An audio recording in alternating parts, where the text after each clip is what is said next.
Hey everybody, good evening. Good evening to everyone in the chat. Hello, hello, hello. Hello to my members. Guys, we're doing something different now. With our interviews, we're going to have you guys going to get first access. My members are going to get first access to all interviews that I will be having on this platform. So this is a treat that I decided to have for you guys first because you guys been faithful in your membership. You guys deserve to get first access to everything. So you guys know I have a guest this evening. She's my special guest because this guest has been all over the YouTube, and you guys have been intrigued by the stuff that's been happening. So I reached out to her and I asked her to come on in, and I've got a lot of people who are not too thrilled. But guys, remember, we're going to be on our best behavior tonight. All right, we are going to be our best behavior, and we're going to respect those that comes into my house. All right, we have rules. We have rules on all sides. Okay, so I don't want to have to repeat myself, but guys, I just want to welcome to this channel, Infamous Sylvia's channel, our advocate for Mr. Ernest William. Her name is Miss Sonia Durham. Good evening. How are you? Good evening. How are you? I'm doing wonderful. Thank you. Thank you so much for giving me the opportunity to interview you and ask you a couple of questions. Okay. And I know we're gonna stick with Ernesto case. We're gonna stick with that. But how are you doing this evening? How's everything going? Everything's going good. As far as his case. One question I have for myself: why are you so passionate about his case? Oh, his case, because I believe he's innocent, and he's not. He's being held unjustly. And why do you say And it's that? just, I mean, and a lot of it is because my history dealing with people when I used to work in a law firm in criminal law. And it was just sad to see how many people would get caught up in the system who didn't deserve to be there, and how not having the right people behind you, could cause a person to lose their freedom. Okay. How long has he been in jail right now? How long Since has he been? July 7th, 2022, Okay. 16 And months, right? and then July, August, September, October, November, December, January. Yeah, he's been in there 18 months. okay, how is his spirit? How's everything going? I mean, do he feel like he's getting a fair trial? Does he feel he's getting out? I No, mean, he feels like he's getting railroaded and that mhm. everything's being unjust. What he's been doing lately is just sending me cases that are similar to his and with the treatment that they're getting, as opposed to what the treatment that he's getting. Okay. All right. I did have a couple of my subscribers to send me questions in regard to some things they wanted to ask you. And I wanted to ask you a few questions from them. But first, I want you to tell us what is it that you're hoping to happen for him, and what are the steps you're taking to helping him to get through this? Well, I was trying earlier to work with the attorneys, but because I feel they're not working with the best interests of the client, I've just been doing some things on my own, just trying to get all the information to prove his innocence without waiting for the indictment, because, it can take up to 5 years sitting just waiting on an indictment. Okay, so what are some of the steps you're taking to helping him? Just getting the research and the proof to prove his innocence on all the charges, the dates, the phone calls, um, like the one with the sexual assault case, the R case. You got to say the SA because Oh, I don't know how YouTube works, right? Okay. Well, it's for adults, right? yeah. Go Yeah. ahead. And I'm gonna try to curb my cussing because you know my mouth. Please, no cussing in this channel too. No cussing. Try. I'll try. No, I do pretty good sometimes. Um, yeah. So, yeah, like on the one case that they said it happened January 2019. He didn't even know the person at that time. He met her 7 months later, and at that time he was actually living still in LA. So he So which wasn't even in, he wasn't which he didn't come here until his son got shot. His son got shot back in July of that year. so And which then case is that one? Which this is case the is one with the SA. the essay? Okay. Yeah, Okay. the Um, 961 case. okay, because that's one of the things I did look up on that one, and I did see that it was like around his birthday, and Hmm. he was in Vegas, if I'm He not was in mistaken. Vegas, at that time. So did he take that person to Vegas He or didn't even know her yet. He met her 8 months later. He met her after July of that year. He didn't even know her yet. okay. So someone says please give specific date. Kay Bonita, that is the January 8th and 2019, January 9th. The Those are 961 case. yeah. Oh, we got to disappear. Hello, you disappear for a second. I, That was because I did look at it, but before you get started, I wanted to show some because me, I do my research before I mhm. came on, and I wanted to show everyone that some of these people, there's two Ernest William in Cobb County Jail. There's two Ernest William with the same name in Cobb County Jail. And I wanted to show everyone this first. And that's why a lot of us are getting mixed up with the different cases. Hold on a second. This is one, Ernest William. Do you guys see that? Let me make this bigger. Hold on. You see that one? He's in jail, 1986, Ernest William. And he's been in this for 260 days. He was arrested on he's still incarcerated as of today. This is Ernest William, okay? And I went and looked at his record, and some of the stuff that we've been seeing belongs to this guy, okay? And let me show you the other one, which is the one that we're talking about. And then there's also one in Fulton County. There's three Ernest Williams that are in jail Currently, currently. right And now. hold on, let me go get this. And this is the Ernest William here. Oh, hold on a second. That's that one. Hold on. Y'all see Ernest on this one? 1965. The other one's 1986, and this one's 1965. And they're both in the same jail. Okay? All right. Go ahead. I'm sorry. And you were saying? No, you had it. Okay. So I was basically showing them there is two. Okay. Kim asked, We're talking about go ahead. why do you feel he's being railroaded?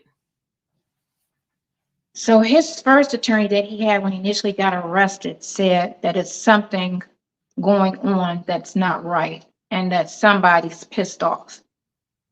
This is what the first attorney said back in July, because when he was arrested in July, he had only had the arrest warrant for the Palmer Dodge bad check in 21. Mhm. And that was only for like $2,000. Somebody that was with him wrote a bad check. But because it was his vehicle, they put it on him. I guess, which he would share the responsibility of, depending on what the story is behind it. I don't know if he zailed the person the money and they were supposed to write the check because he may not have had the cash on hand. I don't know the circumstances, but this was the only thing he had at the time. So this was bondable because he wasn't on probation. He didn't have anything else at that time, but they didn't give him a bond. And the attorney felt something's odd. How do you not have a bond for a $2,000 check? And then they came with, I guess, a couple weeks later with another charge. All the while, Roswell is investigating while he's sitting in jail. These weren't charges that were already out here, because only this is the only charge that's out of Roswell. All his cases are out of other cities. And that's Alpharetta. which one? Could you explain that one again? That is the one. So this is right. So this is when the SA victim was in his vehicle and she had got jumped, and they destroyed the vehicle after they jumped her because she was allegedly doing PPP scams. Okay. And so they set her up on IG and said, you know, meet us here in Buckhead. We want to give you some extensions or whatever. And then when she met up with them, they jumped her, they tore the vehicle up, took the keys, and then she called him like, can you, you know, and so he went over and had the vehicle towed to the dealership. And then the dealership did the repairs, which were $2,000 and some change. But he had somebody else with him that wrote the check.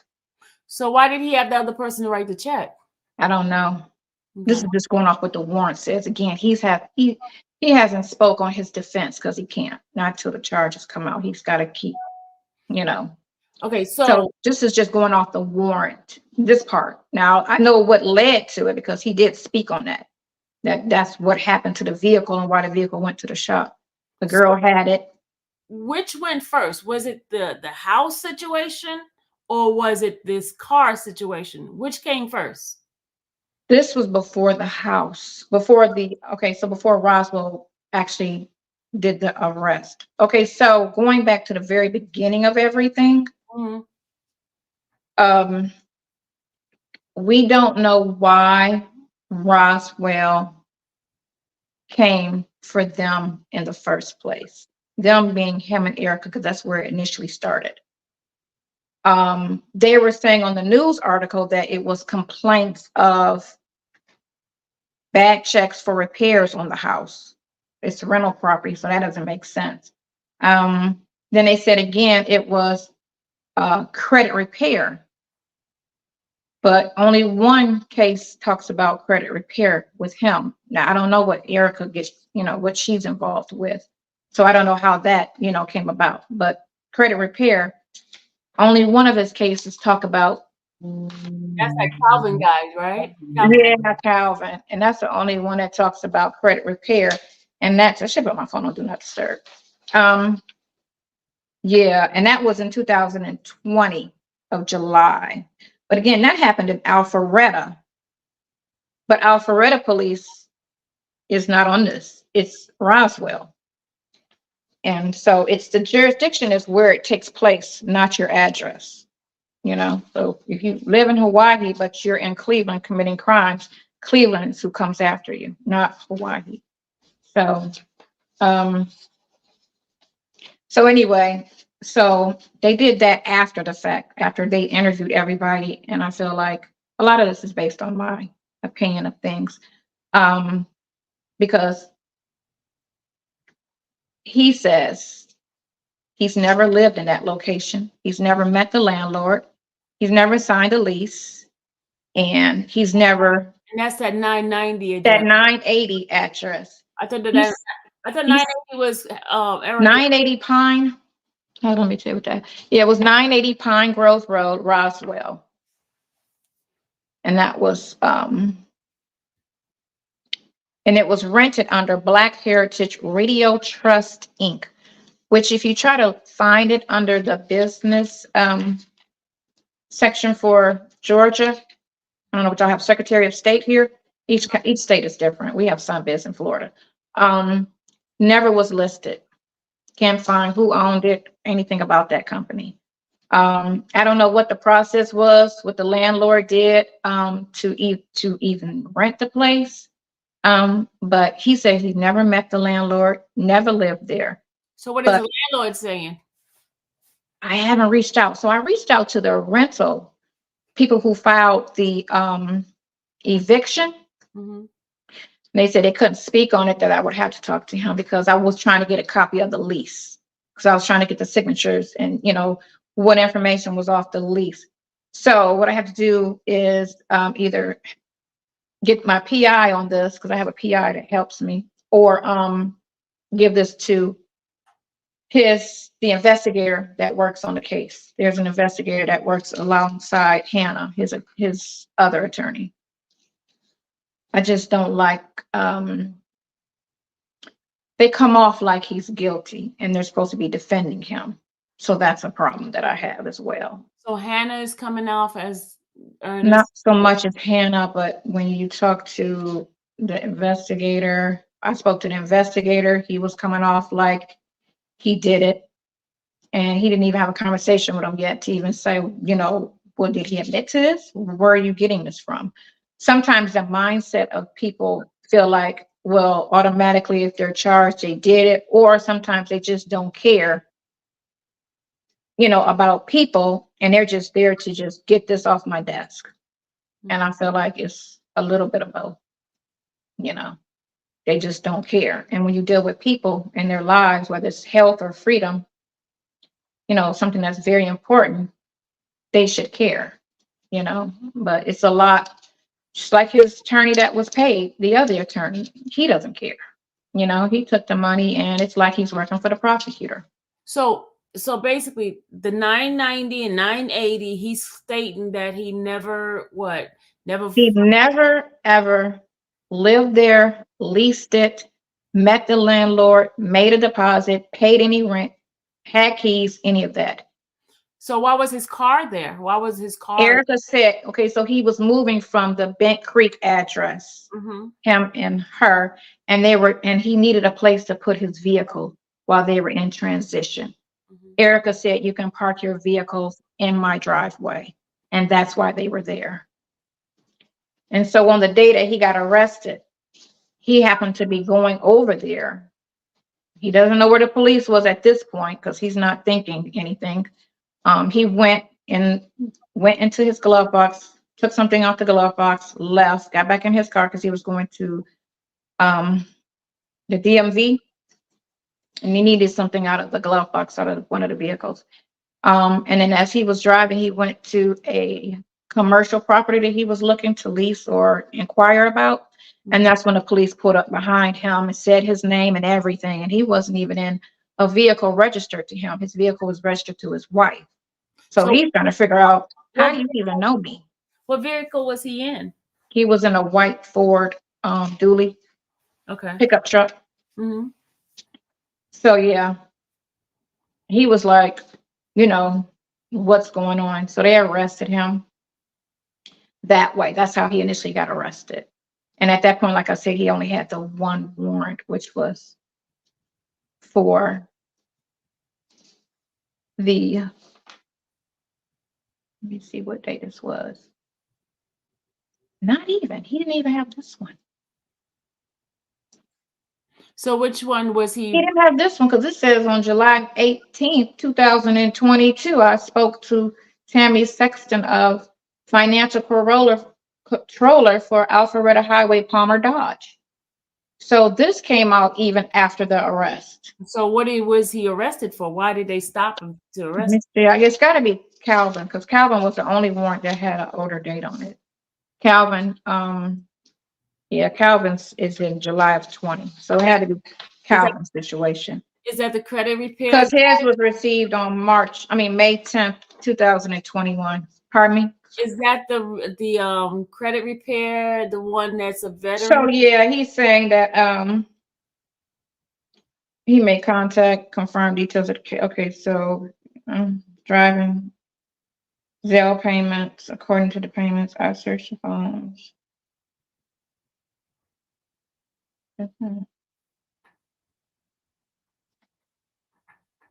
Okay, so this is what he's saying, that on July 2020, in Alpharetta, he was working for a company to help veterans build their credit score and assist in buying houses. The credit repair home buying assistance will come to $10,850, and that he Zelled him $10,850, and it was sent to his email, which was Barbara Nesto 77. Now that is his email.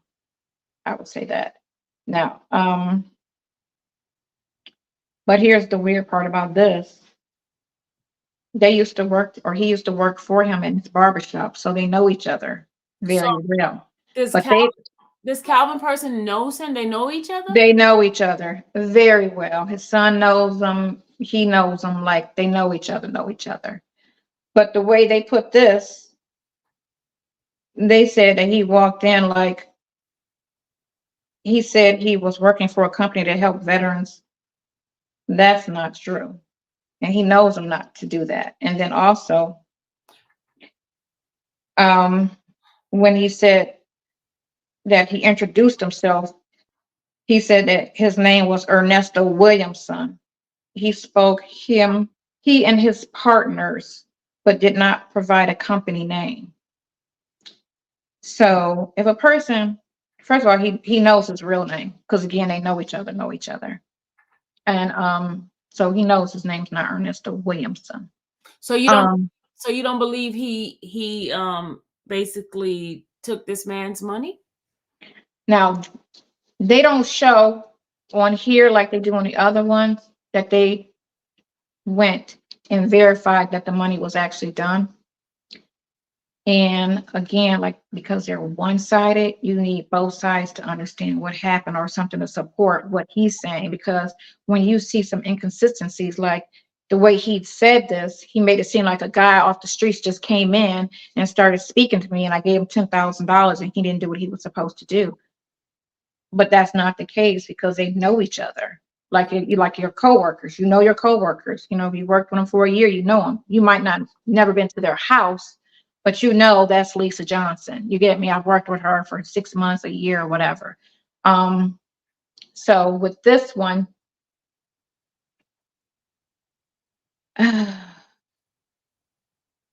search the Zelle records.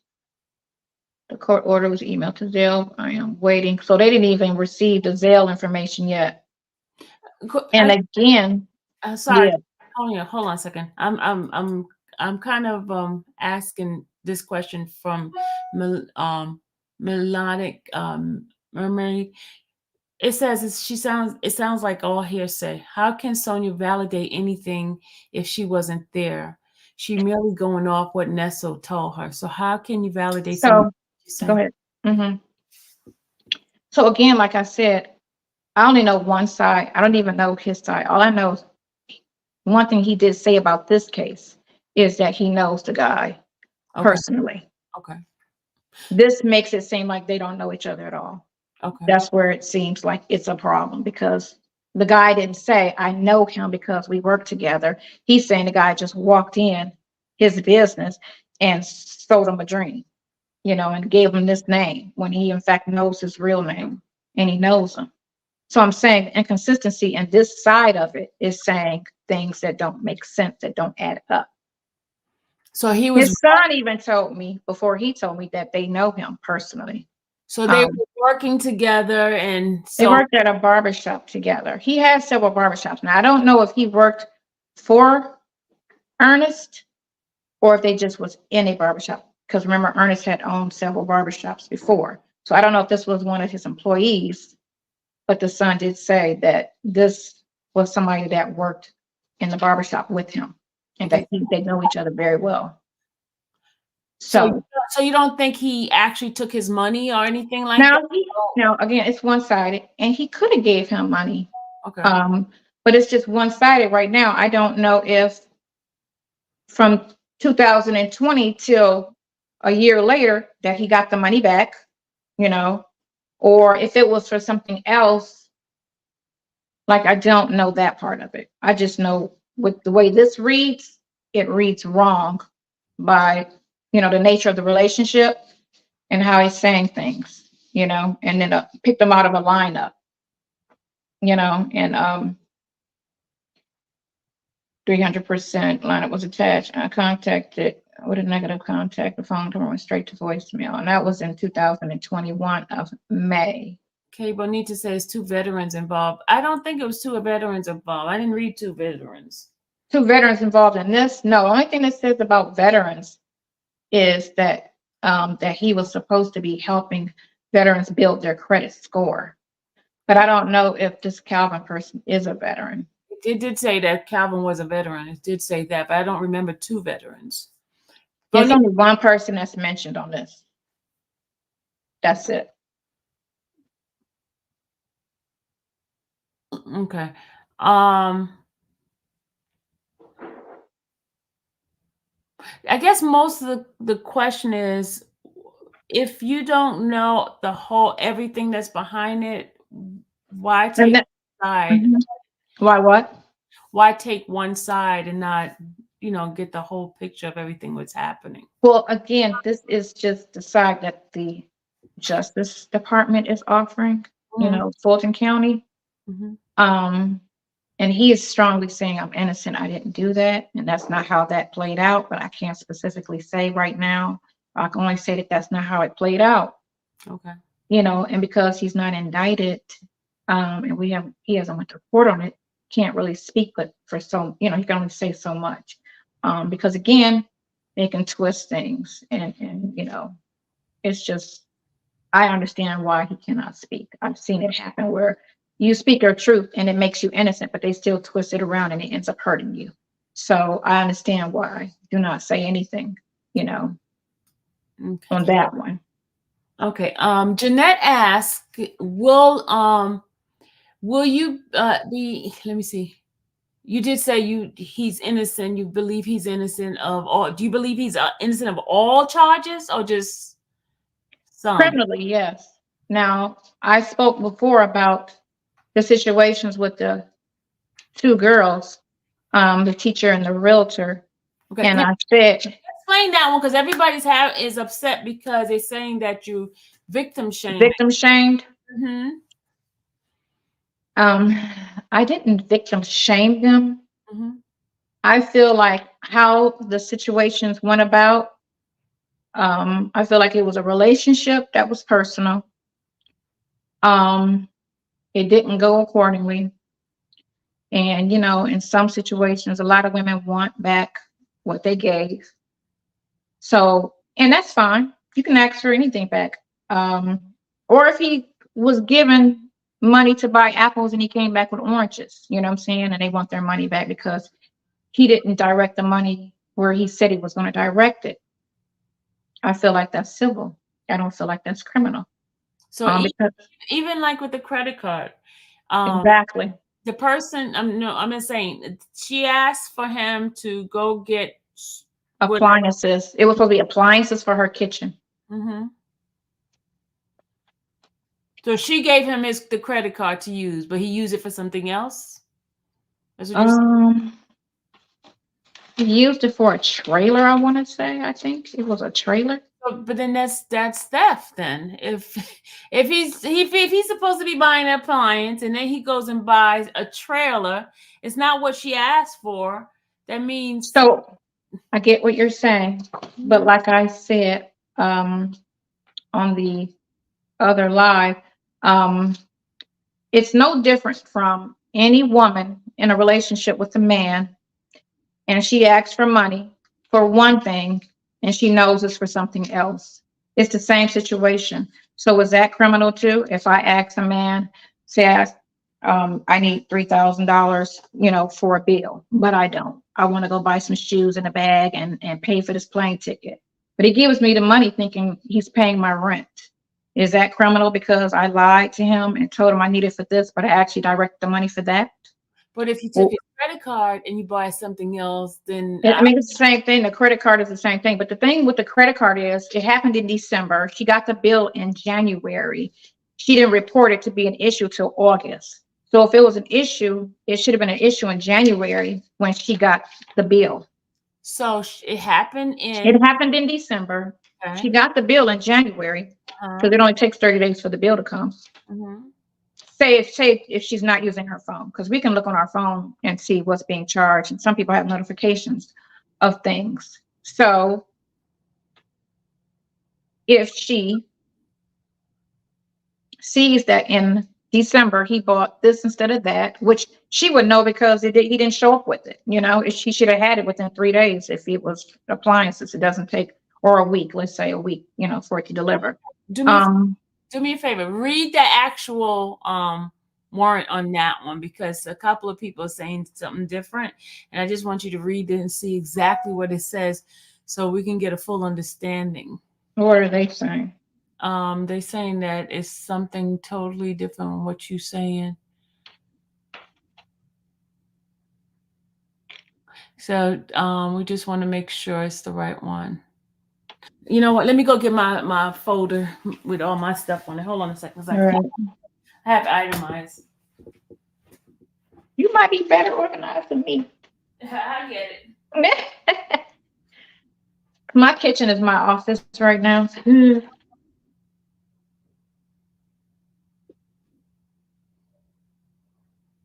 This is Beckham.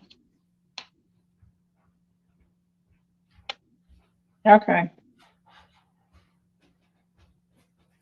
You got it? I got it. Okay.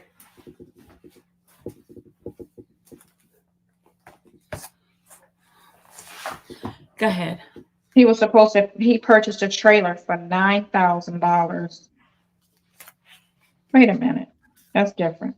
No, that's something. No. Okay, scratch that. That's what he didn't purchase a trailer with her situation. That was a warrant that he had for purchasing a trailer with a bad check. Okay. So I think that was the initial thing that he got arrested on. Oh, that's Henry County. So much. Okay, anyway. A search warrant.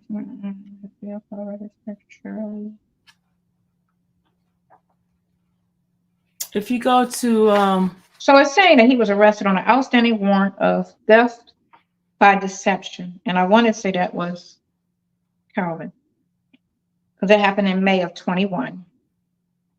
And then they tried to say that the landlord, this was on hers, this is how it all started. Which is, that's an eviction, that's civil.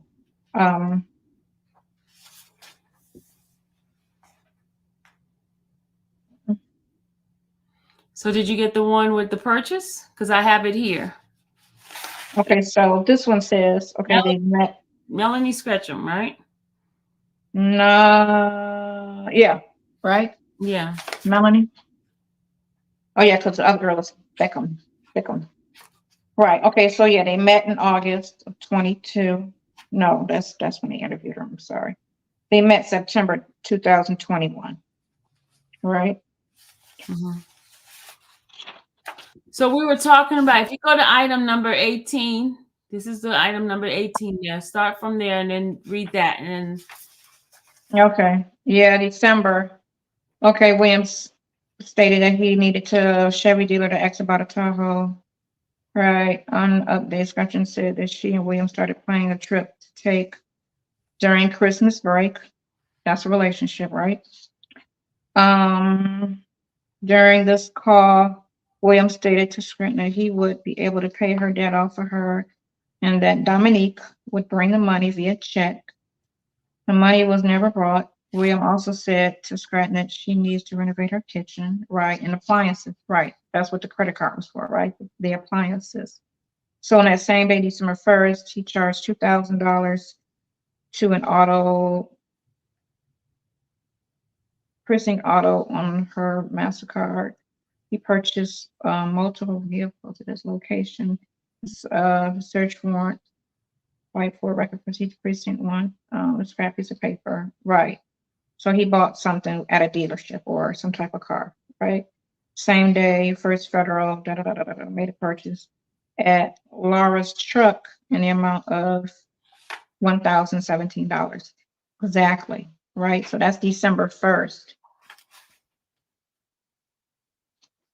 but you see where he goes down, where on the 19th they said that he used the money, a MasterCard for $1,000.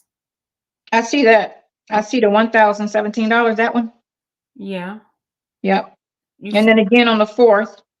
But that's totally different from what you were saying about him, like a girlfriend like a guy give a girl to buy something and then she turns around buy something different. That's totally different from what you're saying. That he took the money, instead of buying what he told her he was going to buy, he bought something different, right? Yeah, but she's saying there was no authorization for the transaction. He And was supposed to buy, yeah, he was supposed to buy appliances for her kitchen, and he ended up buying, um, it's still civil. And it's people want to say it, it's not. I'm gonna tell you, my sister is going through it now. She gave this guy $5,000 because he had, a discount on furniture for a furniture store. Somebody she don't even really know, but he used to come in and out this her where she worked at. So she knew him as a customer. And so he got the $5,000 and never showed up with the furniture or anything, just ghosted her, avoided her calls, everything. She went to the police. The police said it was civil. And this is a stranger that she gave money to. Said it was civil. She had only talked to him one time. Just like when I was spoke on the fact that the guy came to the police department and said a guy that gave $1.4 million to do a movie. This is in Roswell. And the police told him that's not criminal, that's civil. $1.4 million to do a movie, and the guy did nothing with the money. He did nothing towards a movie at all. He didn't start a movie. He didn't do anything. He just took the money and bounced. And they told him it's civil. So you put this in the same light. It's civil. It's civil. Not saying he was right for this, because civil, you're still wrong. You're still wrong. If in fact, too, she felt that this was criminal at the time, then why didn't she call the month after this happened? She didn't make a report till August when she spoke to Roswell. When she went to South Fulton and reported the vehicle, because she kept telling him, bring me back my car, bring me back my car. And he kept, okay, but never did it. And so she filed that it was missing or unauthorized use of a vehicle. She didn't report anything else because all of this is coming out of Roswell when it should have came out of South Fulton, because this happened in South Fulton. This didn't happen in Roswell. And So you're basically saying that when this happened in December, all of these transactions. Now, I'm not saying he was right. Don't get it twisted in saying if this is what actually happened, he's dead wrong for that. If this is exactly what happened, I don't know. This is her side, And at the time, she was mad at him. I can say that because this is the same person that went on the wife's page and said, "I got to tell you something about your husband." Okay, So okay, now I'm understanding what you're saying. You're basically saying all this time that she's been doing things and giving him money and all this, and she waits months later to make a complaint about something that happened the year before. 8 months later. This was December. The complaint came out in August.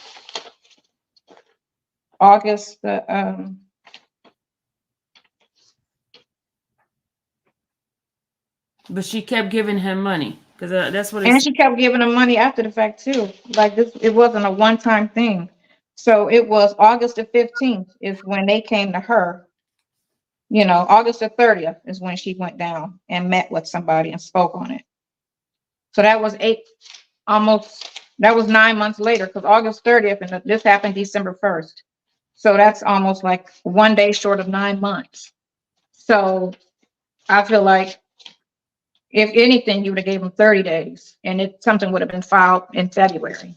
Because I understand credit card companies will say they're not going to forgive anything unless you get a police report or else you got to pay it, So your logic behind all of this is basically that they were in a relationship and therefore she was giving him money and. Okay, you see it right here. We were supposed to take a trip together for Christmas break. See that? And we've been sleeping together since. I see that. Yeah. So, in her mind, and then when he went to jail and she didn't know, she went to the wife to say, let me tell you about your husband. Because she thought he ghosted her, but he didn't. He was just in jail and couldn't answer the phone. But in her mind, she thought, this man just, my assumption on that. But like I said, not saying any of this is right if he did it. Again, this is a one-sided story, because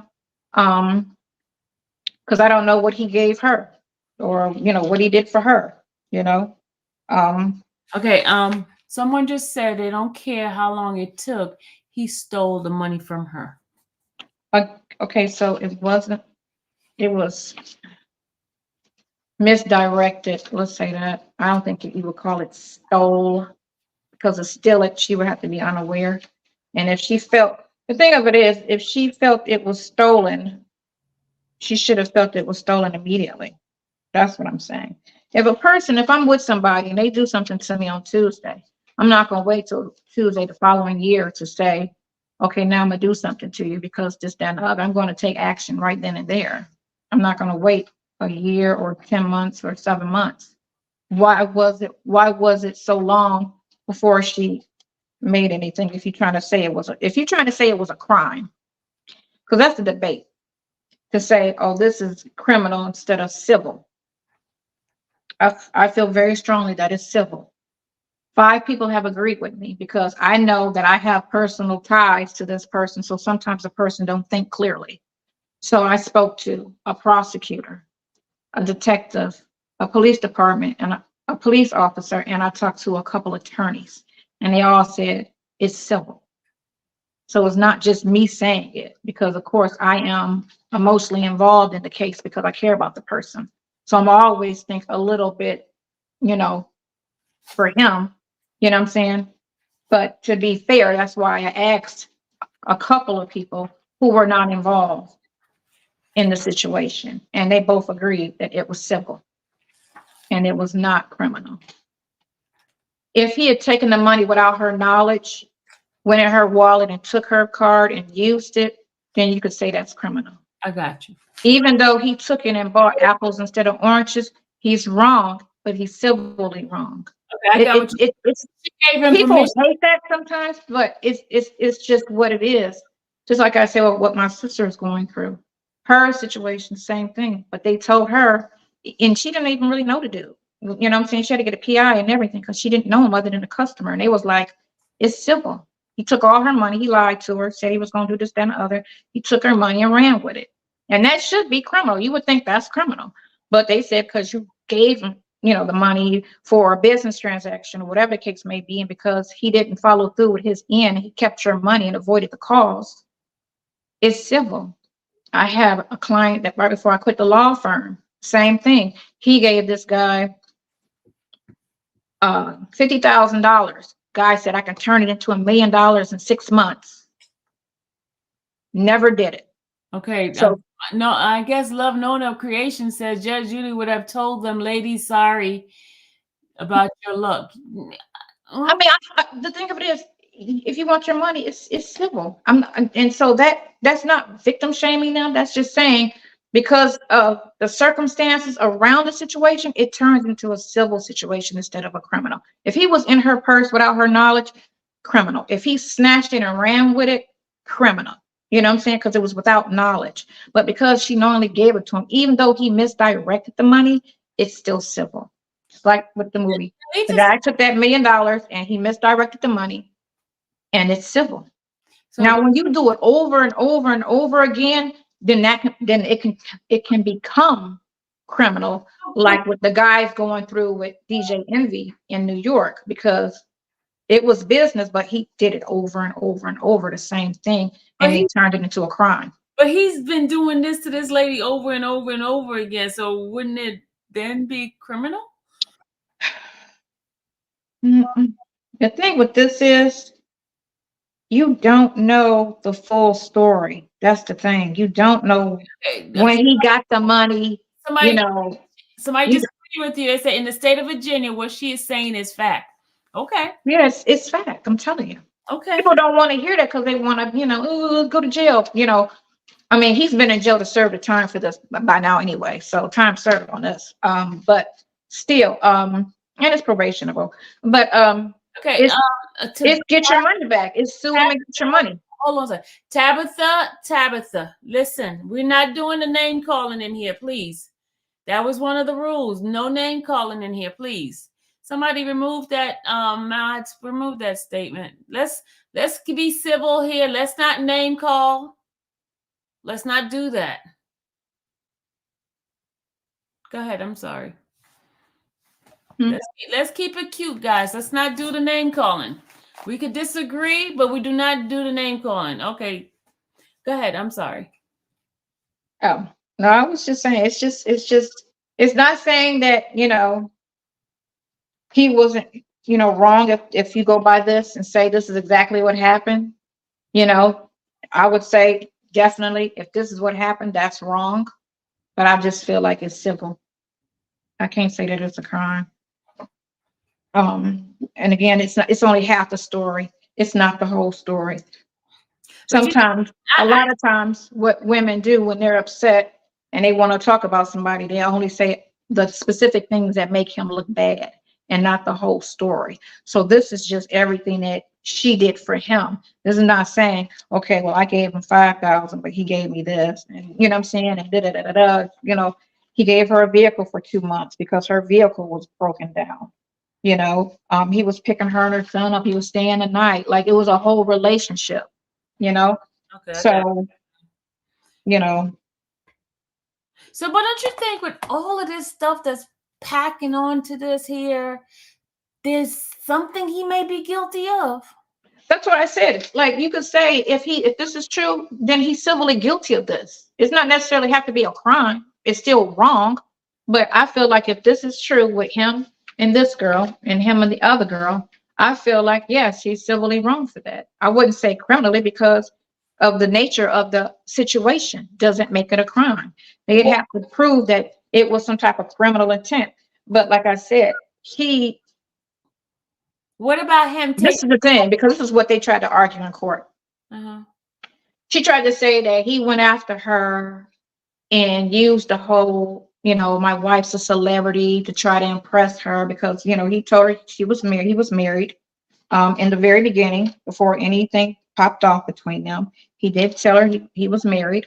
And then, it carried on from there. But what didn't make sense is she drove an old vehicle. She said she was a teacher and, and she sold makeup part-time and that she was not really financially secure in that moment. In Atlanta, we have female millionaires. We have females that make tons and tons and tons of money. So if they're trying to say that it was some type of scam from the jump off, you would pick a better mark. You wouldn't pick a woman, that's financially distressed. You would pick a woman that's making money. And you have that here. You have plenty of females here that make money. Plenty. So to say that, again, I say that's wrong because you're not going to, pick somebody that's not doing well to try to scam at all. So I don't believe it was ill intent in the beginning because again, a poor person is not a mark. You know what I'm saying? I'm not saying it disrespectfully, you know what I'm saying? Financially, a teacher, we know teachers don't make good money, and then she sold makeup on it. And then her car was a $1,500 car. So she was not, scam material. If you want to say it was, intent to be a crime off rip. That's why I say, a lot of things don't add up. And, as much as people want to hate that, you still, the end result would be her getting her money back. And that's what you want. You want your money back. You get me? So if you sue them civilly, you get your money back. You put them in jail, you don't get your money back. It's a slim chance that you get your money back, So, and like I said, it's civil.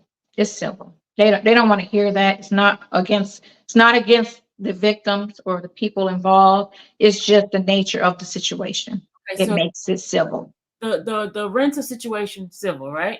You're saying this? The rent eviction is civil. When somebody doesn't pay rent, you don't go to the police. You go to court and evict them. Okay, I agree with you on that one. But this using the credit card for a different purpose and then her asking for the money back, him not giving her money back, doesn't that become criminal then? No, because it's the same thing as giving them cash. You gave them permission to use the card. Okay.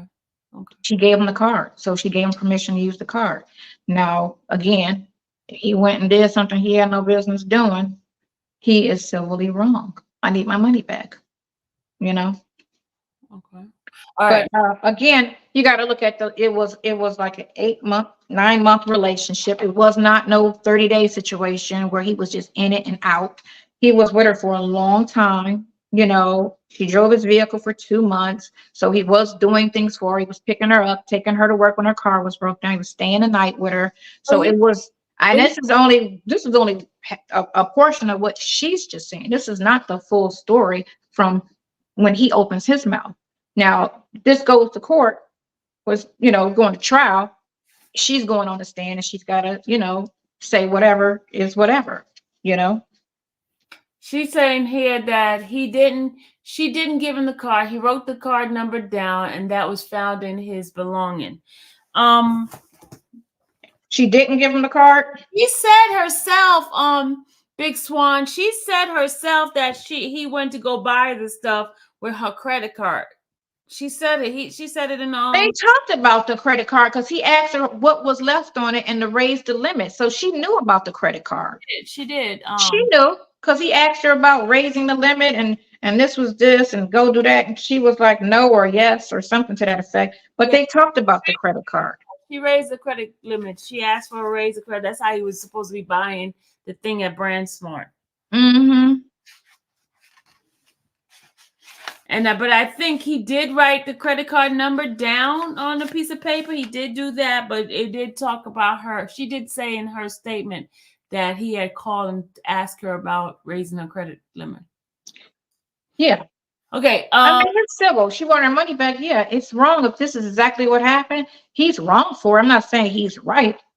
He's dead wrong if this is true, word for word, and that's it, And he just took, and this, that, and the other. And I don't know what their conversations were, or what their text messages were, whatever, between them.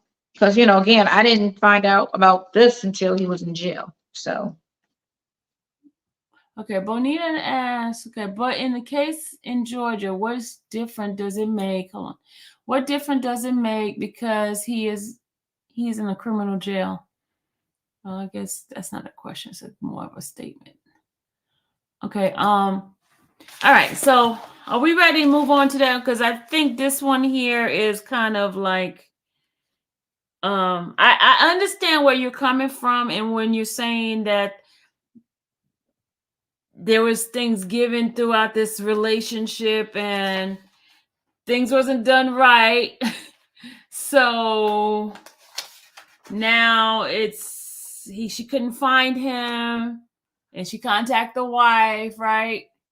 And okay. On Instagram. On Instagram, because I did see the message where she contacted her. And so she felt that he kind of like disappeared on her type of thing. Right?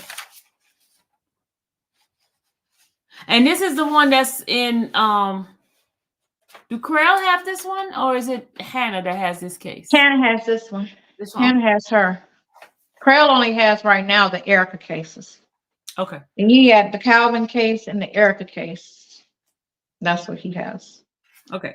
Now, and I know he's happy that he has you on in his corner and you've been fighting for him. But a couple of people wanted to ask in regard to we talked about the victim shaming that they say that you did on the phone call. I said the same thing I just said now, that it's civil. That's not shaming them. It's civil. If you're dealing with somebody and you're giving them stuff and they don't do what they're supposed to do and you keep giving them stuff, for whatever reason, I don't know her, and he shows you he's, doing things that he's not supposed to do. He's not coming back with the apples, he's coming back with the oranges. Then you cut it right there. I'm not, unless I go with you, I'm not about to give you another dime because you already showed me what it is, so you just, but that's me, but shaming them. No, I didn't say anything about them. I said this is one-sided. It's not the full story. It's just what she said. And if this is true specifically, then it's civil. Well, no, I think there was more But talk. that's not shaming her. I said the same thing on the phone. I said the same thing. I said it's civil. When I read this on the 20, when I got this, when I picked all this stuff up, this is when I spoke on it on the phone. And it's a lot of calls. So sometimes I screw up what I remember and what I do remember. So correct me, you know what I'm saying? Like the one girl did, she pulled the phone call up and sent it to me. But it was still, she was slightly wrong because she didn't listen to the whole conversation. She just listened to that one part of it and said, I said this, that, and the other. But I didn't talk about them to shame them. All I said was, if this happened the way this happened, he wrong, but he's civilly wrong. Okay, somebody's saying, Sylvia, what about the 16-year-old? She was 19 when she was Who filed. was 16? I don't think it was anybody 16. Where you guys getting a 16-year-old one from? Faith is she's 22. She's and 20. she was 19 at the time. Yeah, what 16-year-old are you talking about? I don't. And her dad was involved in that situation, which is also crazy. Explain to me that whole situation with the young lady. So she wanted to be famous. She wanted to be a rapper, singer, actress. She felt, her and her dad felt that he could help because he had ties. This is what it said, right? Okay. He mentioned her to me because of my niece, and my niece has the YouTube channel, and she has, you know, a rap album or rap LP, I don't know, EP or whatever you call it. She's got a couple rap records or whatever, and she does very well. So and then I also know somebody that owns a record label, and he knew this, and he spoke about her to me. This is the only person he ever spoke about. And he spoke about the father as well and said that the father wanted him to help her, you know, straighten herself out because she was committing a lot of crimes with the mother. Okay, so the daughter was committing a lot of crime with. And so we'll say allegedly because people get in trouble for not saying that because she doesn't have a conviction. But so who's supposedly allegedly doing this crime? The daughter and the mother was supposedly scamming people with PPP loans and stuff like that. And this is one of the reasons why she had got jumped and the car got destroyed because of that. They were looking for her and they found her. They baited her and then she got beat up and they tore the vehicle up as well. This was right around her birthday in 21. This is right after, this is 2 years after they met because they met in August of 19, August around there, right after the son got shot. But in the paperwork, it said it met in January 8th, 2019. That they again, he wasn't even in town. He was still living in LA. He didn't even sign their lease until December of 2019. They were still living in California. He'd only came back here sometimes, but then he came back here more because his son got injured. And so he knows for a certainty he met her after the son was shot.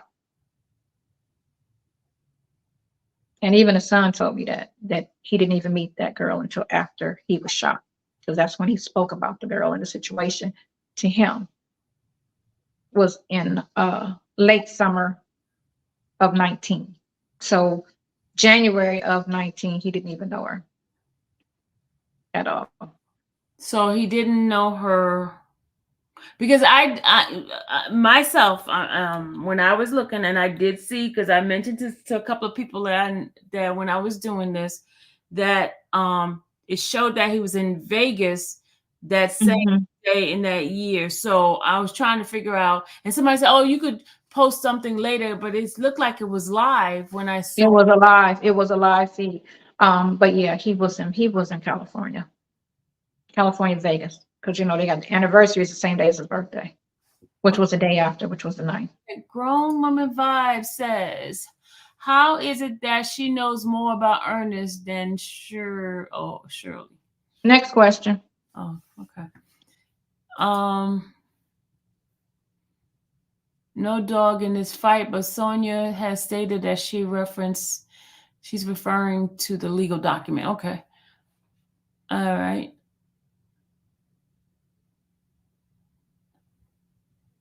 Okay. So the dad. Right. So the father uh we gave him the money to help her with the career situation. He said he didn't trust the daughter to do what she was supposed to do with it. And he was trying to get her on the right path or whatever. And he was trying to get her legal and out of trouble. And so he and Nesta would meet along with the daughter to try to build her a career. And so when they say what they said in court, to say that he was a dangerous man and that, you know, she went back around him because he threatened to kill her whole family, which was shocking because we could just, the whole family was just trying to figure out, why do they keep saying that? Why did the prosecutor keep saying that, you know, people are scared of him? And we're trying to figure out, he's not even that type of person, you know, at all. And then when in court they said that, and we were like, so now, you know, a year later, when we went to court, only thing that they had was a statement. So, and hold on, I want to show everybody her father. Hold on. Y'all looked up the dad. That's the dad right here, y'all. Yeah, he did 10 years, or he was sentenced to 10 years for armed robbery. And then he was just in Cobb County in 21 for possession of cocaine. So, yeah. So the dad was over there in Cobb County along with Ernest?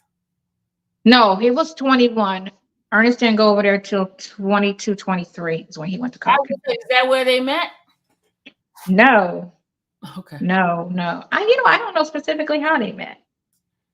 I don't know how they met. He used to just talk about that because he knew, you know, I had a niece that was in the business and he was trying to help her. And I said for him to get her, you know, tapes together, and I would submit it to a friend of mine who has a record company. Okay. So, okay. But he never did. So, you know, I didn't ask. I mean, I didn't, you know, it was like 2 conversations about her.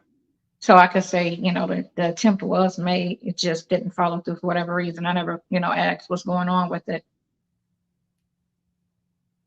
I was busy with my restaurant at that time. So.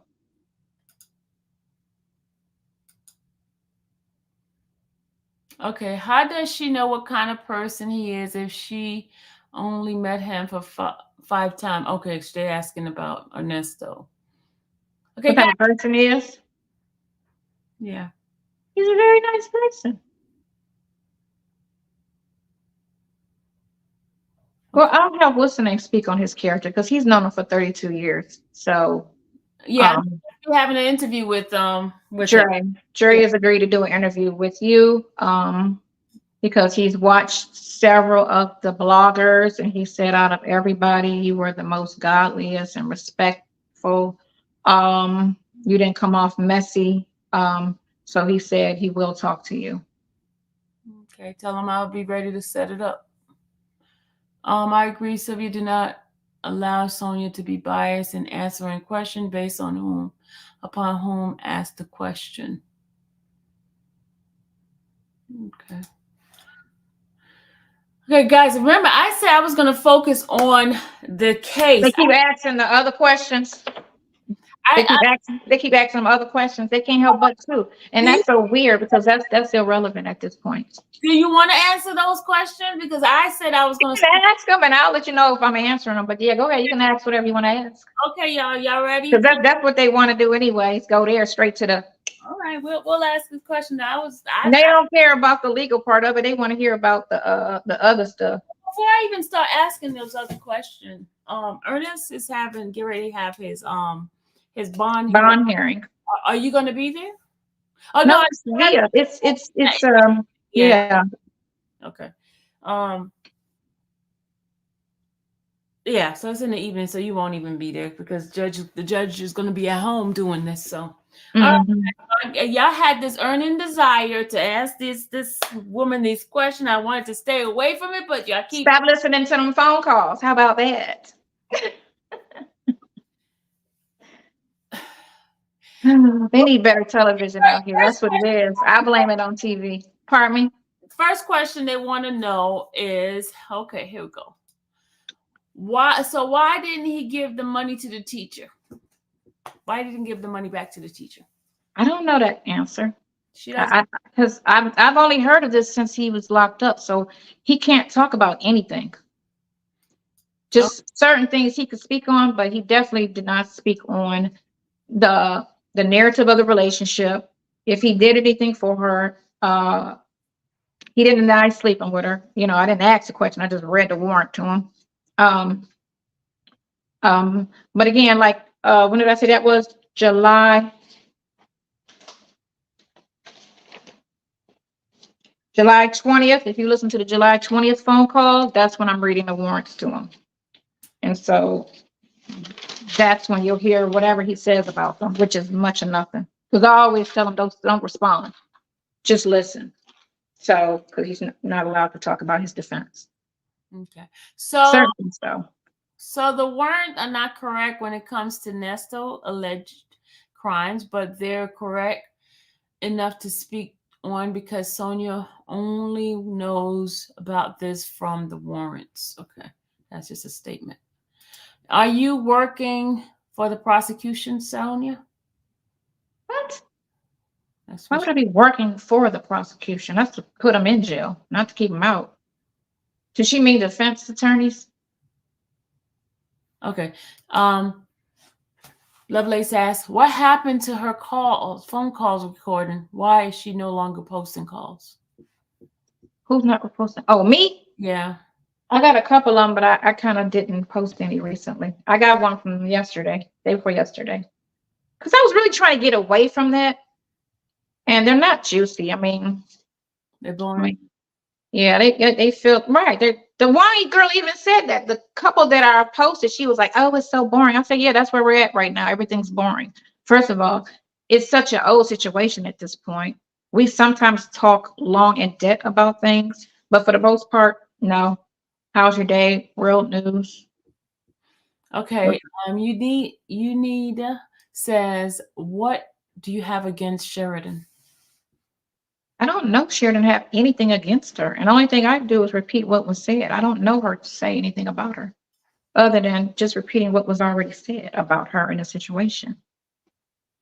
Okay, it says, so because he wasn't living somewhere doesn't mean he doesn't know them.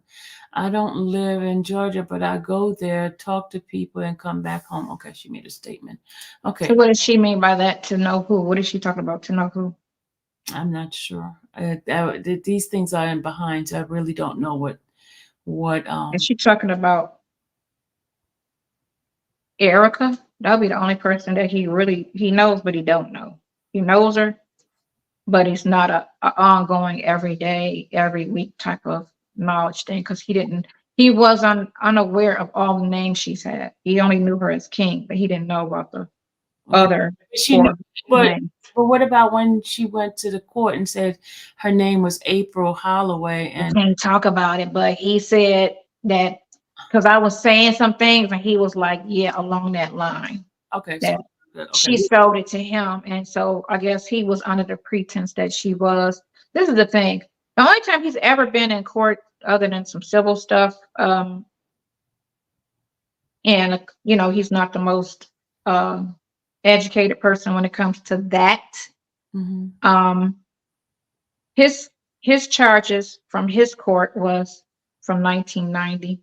He got out. They hit him with a conviction from another incident that happened in the 90s, but they just gave it to him when he got released. He didn't get out and re-offend. Mm-hmm. And so all his cases that he had ended up being dismissed or were civil. That's why he only have those 2 convictions.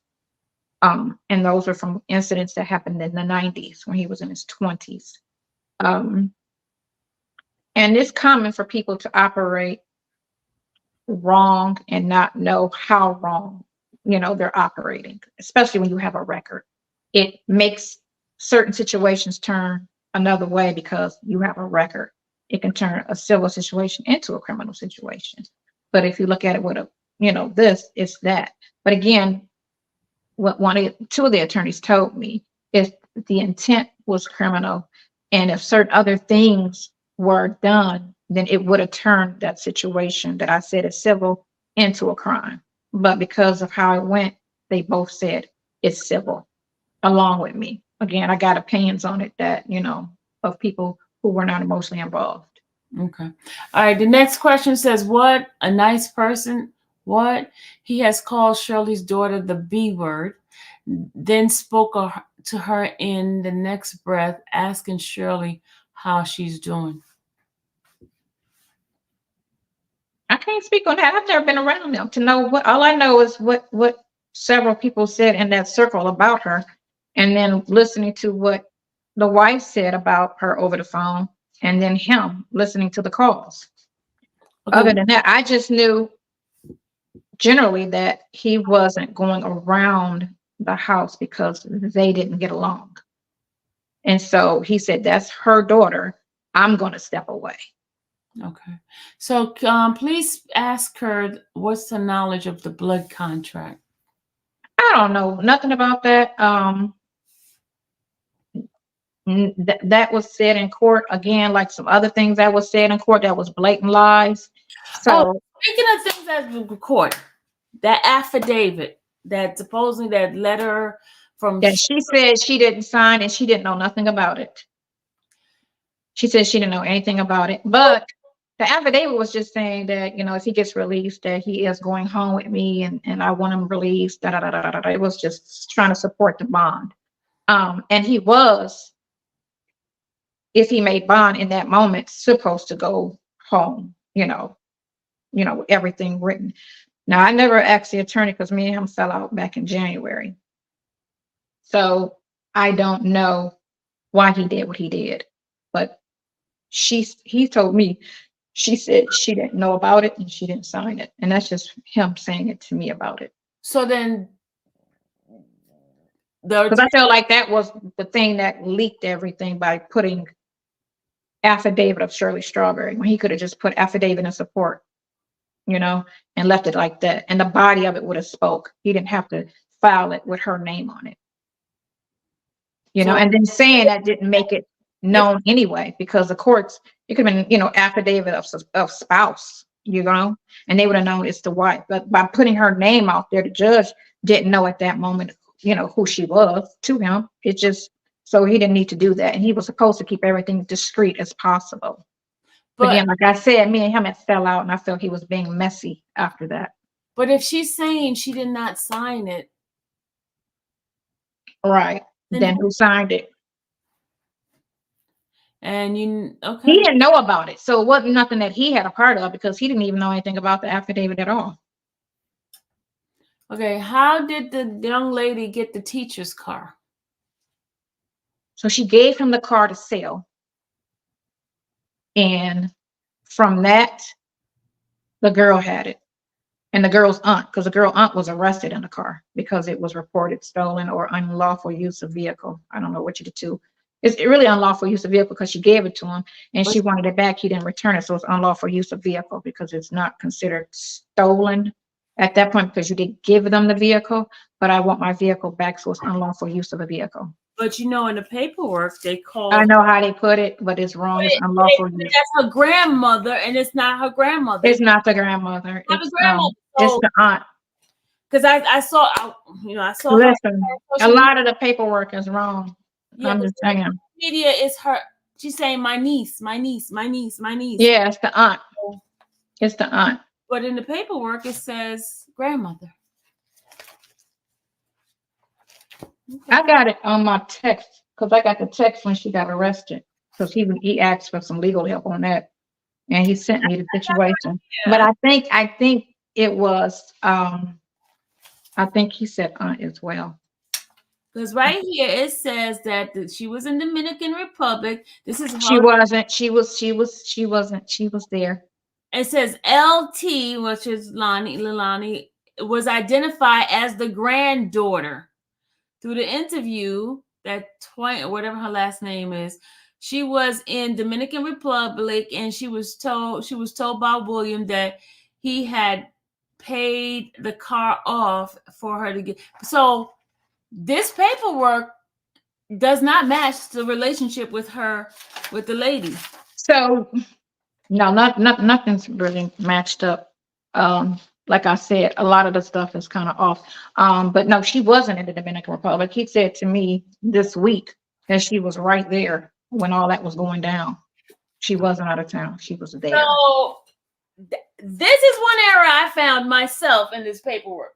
Uh-huh. Because I went to the social media side, and in fact, the lady and I went to the same church. Mm-hmm. Oh, what, the aunt? The aunt and I went to the same church. Oh, 1995. It's a small world. I'm telling you, mm-hmm. small world. So Yeah, somebody knows somebody, and that's that was weird too, because when we were in court, the detective said that these two ladies got together, and that's why she decided to come forth and say all of that stuff that happened. But there was no way for that to happen because they didn't know each other, at all. So there was no way of them running to, for that to happen. okay. And unless it was social media, like how I ended up talking to her, when she was asking me some things, and I was like, no, you don't give married men money. Wisdom's daughter says, if necessary. Next. No, I gotta. She called me a stripper. Next. She called me a stripper. Next. But she called me a stripper. Next. But she's not being mean to you. She was before. Did she apologize for calling me a stripper and I never stripped a day in my life? But she did she apologize for calling me a stripper and I never stripped a day in my life? I'm apologizing for. You want to be mean and to say certain things for whatever reason you need to say them, then keep that same energy. Because I don't call people things that they're not. I don't even call people things that they are. She's sorry. She's sorry. She is not sorry. That girl meant that just like that other girl who called me a stripper and a hoe. Sorry on your show. Try to keep it peaceful. Love.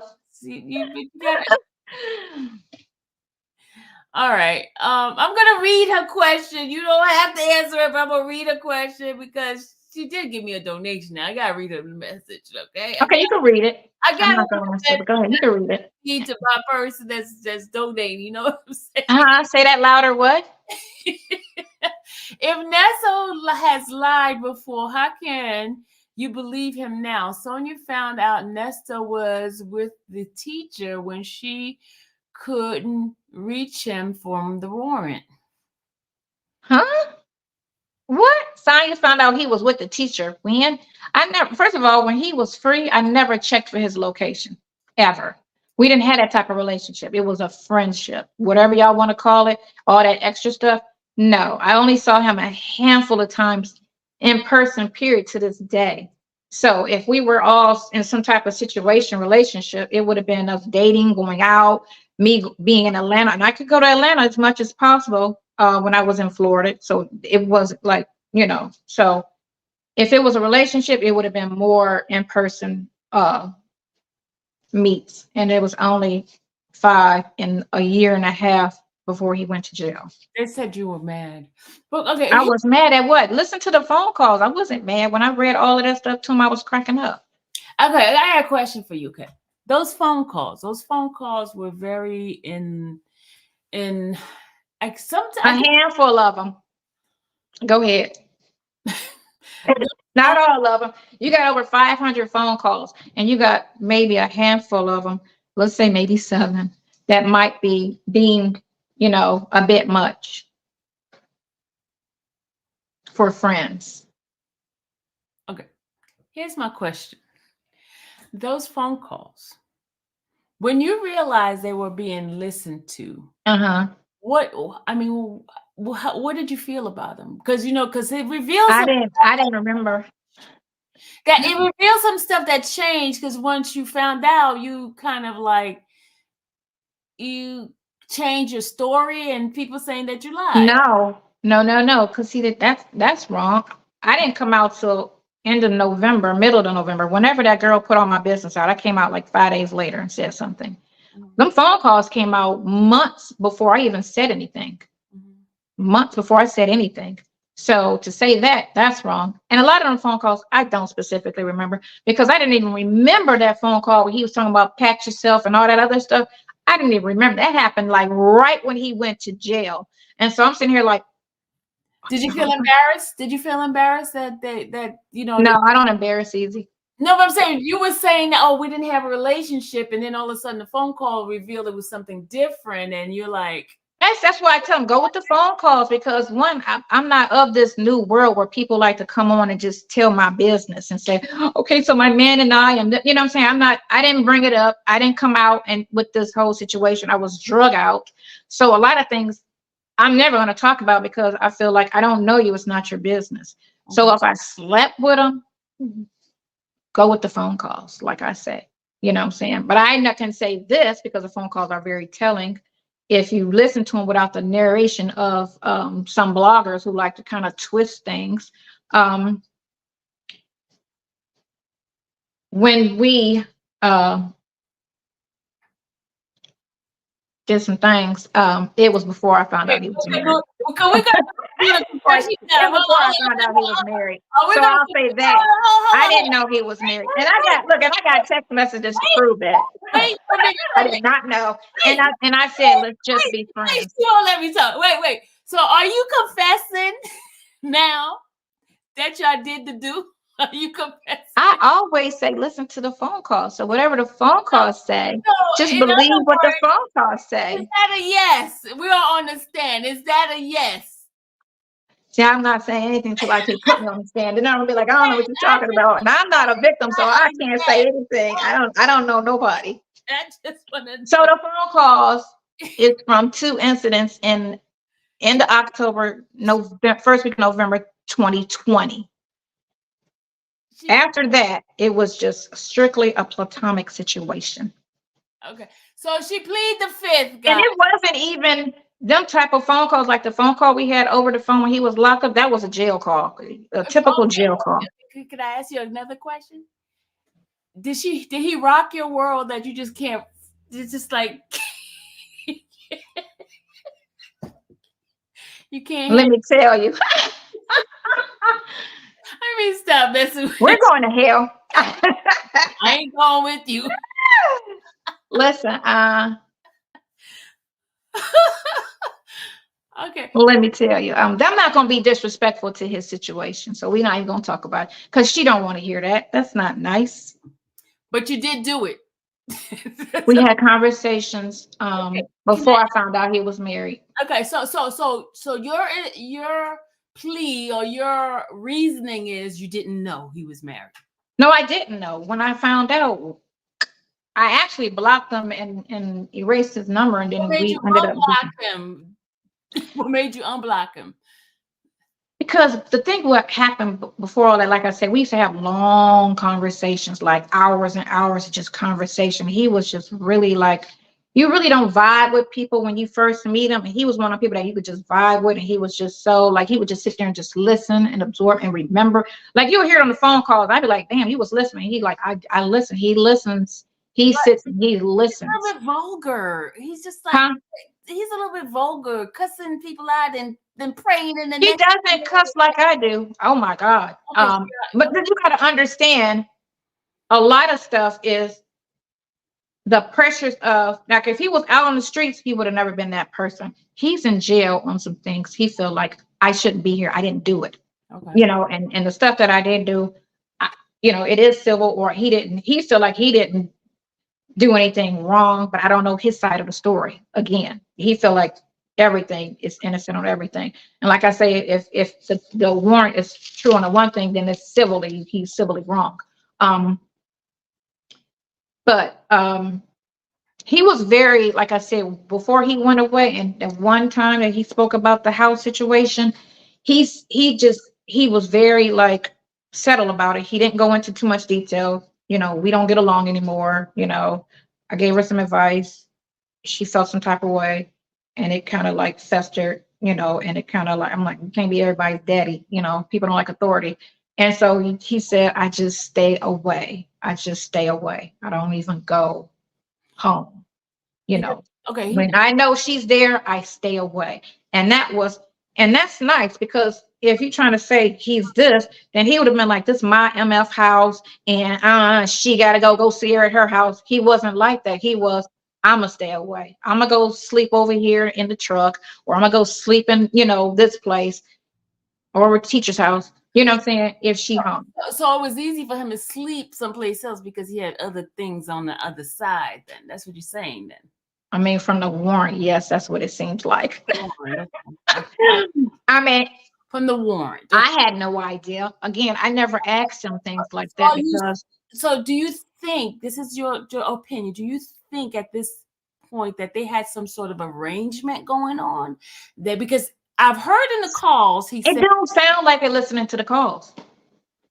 It sounds like arrangement. It was a real relationship. Okay.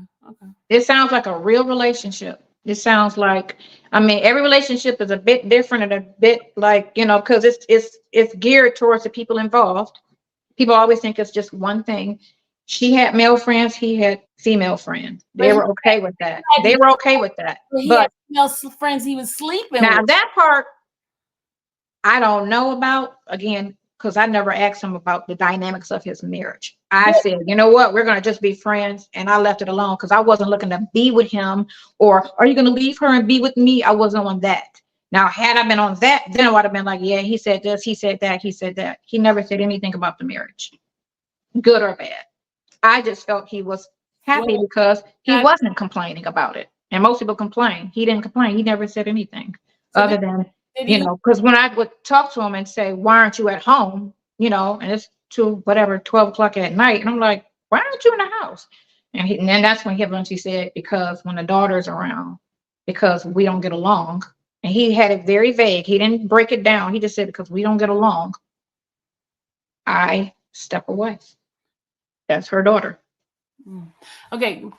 Kay Bonita said, what happened to the money that the dad paid Nesto for the car that was given to the teacher? I don't know. Okay. Next one. The dad gave her money for a car? I don't know about that. Only thing I know is that he gave him money to help her with her career. And that's all I know about that. He didn't give it to the daughter directly because he felt like the daughter was going to do something different with it. So he would meet with him and the daughter and say, and they would just have like a meeting and talk about, this is what this is for, and this, that, and the other. Okay. Mel says, if Ernesto is the one is convicted of any or all charges, will your stance change? My stance would only change if the evidence come out to say something different. If something comes out and it's some, then I'm gonna be looking like, what? I always will still, let me say this. If I could, this is how this goes. His family, who knows him way better than me, the kids that I've spoken to, and then his friend, Trey, that ain't him. And even the guy he was locked up with for 3 years said, that's not him. He didn't do that. I know that man. We was locked up for 3 years and we was in the same room for 3 years. He didn't do that. And when you in jail, you showing it all. You know what I'm saying? People being there doing the most that they would never do on the streets or around their loved one. They're themselves. He said all that man did was talk about a barbershop, draw sketches, talk about his business plan, this, that, and the other. That's all he was focused on. That man didn't talk about, tricking women, kinky shit, freaky stuff. He wasn't in there fighting, bullying, messing with anybody. He said he just was to himself and was focused on business plans when he got out. That was it. Okay. Do you think all this publicity will help or hurt his case? So I think the bloggers hurt it by saying bestiality, whatever that word is, and making a real negative impact on the story. I mean, they could have did the affair thing, something separate, fine. But at first, when it first came out, they were just going in, and like I say, you don't play with people's freedom, unless you know for a certainty that person did do it. When all you have is an accusation, you have to treat it like, unless he say he did it, or unless they got it on film that he did it, you got to say, let's see how it play out in court. And sometimes that don't even tell you the truth unless you see evidence to say this, that, and the other, because people get off and they're guilty, and people go to jail innocent. So sometimes the court system is not even correct, because I side eye everything. Jonathan Mayer, he should have never went to jail for any of that. That should have been charged. I But he agree. got charged for Okay. yanking away from a girl who was attacking him, and they figured out how to finesse that and charge him. And she didn't get charged for anything, but she's the one that, what I'm saying? And we saw that on film. And he attacked her, and it's like, I mean, she attacked him. So I'm like, that's crazy. And I was first one on there comment like he innocent. He didn't do anything. This is before I even saw the footage. Because I just know how that scenario goes when it comes to females, the phone, and somebody texting him, and she got in her feelings. I need to see your phone. And I was like, oh yeah, that's all her. That's all her, And it was all her. Mm-hmm. But people kept saying, well, that's what you get for dating a white woman. Like, that's mean. You know what I'm saying? You like who you like. Yeah, that's true. He never said I hate black women. I only date white women. He never said that. He just happened to at that time be with a white woman. Okay. Solo Aquarius says, Sonia, are you going to apologize to Shirley for sleeping? I already did on the last thing when somebody asked me. Apologize, y'all. She apologized. I did. I said I'm sorry for anything that I could have done, to make her feel a certain way. But again, I'm not a threat, and she apologized, y'all. Yeah, I did apologize. Did that other girl apologize for calling me a hoe? And yeah, are you apologize to her for calling her out of her name, guys? Right. Miss Mac, thank you, Linda. All right, so always call me out my name. And they be like, I'm silly, Sonia, stupid, I'm dumb. People are just so not nice, but it's all good.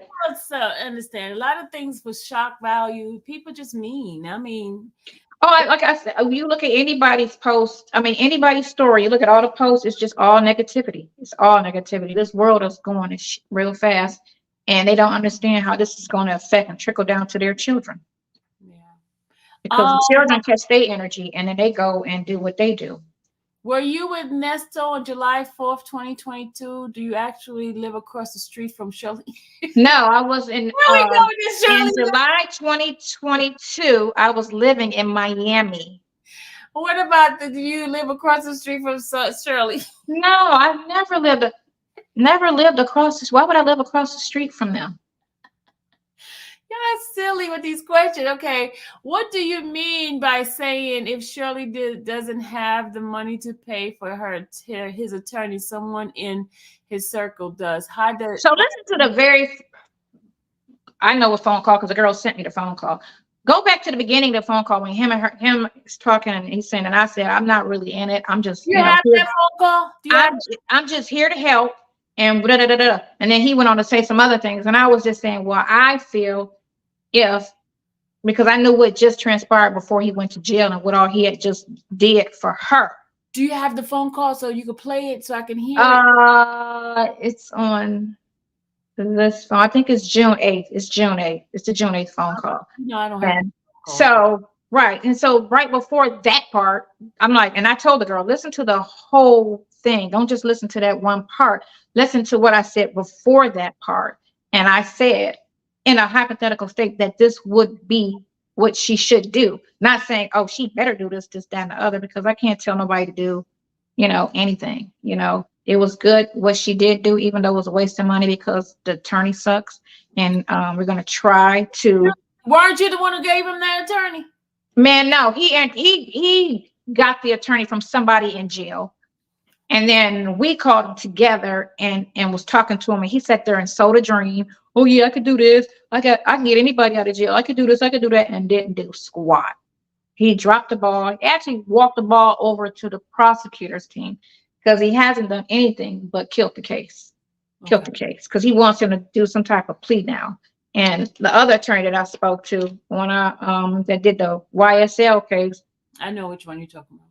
He said, that's a fool's advice. He said, what the heck? Why would someone say that? And I was like, exactly. So he's giving him advice to sink him. Let's say that. Okay, how do you feel when you heard Dre is Team Shirley? He's supposed to be. That's the wife. Everybody should be Team Shirley. That's the wife. He can't say anything bad about the relationship and the treatment of her during the marriage. Why wouldn't you be Team Shirley? He's never said one bad thing about her. Who? Drake? I mean, No, not so. He's never said anything bad about his wife. Said but, she's a wonderful person, but inside and out. didn't he say something bad about her daughter? No, about her, He about called her B. He no. called her He B just word. did. He say something bad about his wife to somebody's No, daughter. no. Didn't he say something bad to you about her daughter? He called her B word. He was mad, and I think what he when he said that was because wasn't that the time when she went down to the police department? Oh, I don't know what time it is. All I know is she said some bad word. He said a bad word about her. That's all I know. I remember, but I don't remember why, the circumstance around it. But again, that's something separate. She's a grown woman, and anybody's kid can be that if they act like that. I'm not saying it's nice, but apparently they can't. You know what? As many names people calling me, I'm saying I ain't did nothing. So we ain't gonna go there because they done call me all kind of names. And all I want to do is just try to get this man free and get him back to his life. And I'm all kind of stripper hoes and silly, stupid people, and all because they want me to sit here and divulge every little detail of my life. I myself going to apologize to them because they don't know you. They don't know who you are. And I do. And that's why you don't call people names. You only call people names when you know them personally, have a personal issue. And that's not nice either, but you still, that would be a valid reason to call somebody something. Well, I'm apologizing. It's very tacky and ungodly to call people names. Hello. You know what I'm saying? I'm not a religious person, but I am a right person. I try to be nice to everybody, whether I know you or not. I feel like if I gotta be something ill towards you, I just don't deal with people to even bring that out in me. Well, it can come out of anybody. Well, on behalf of them, I apologize. Don't be on behalf. They grown. They're not kids. Right. It's not fair that these. That's fine.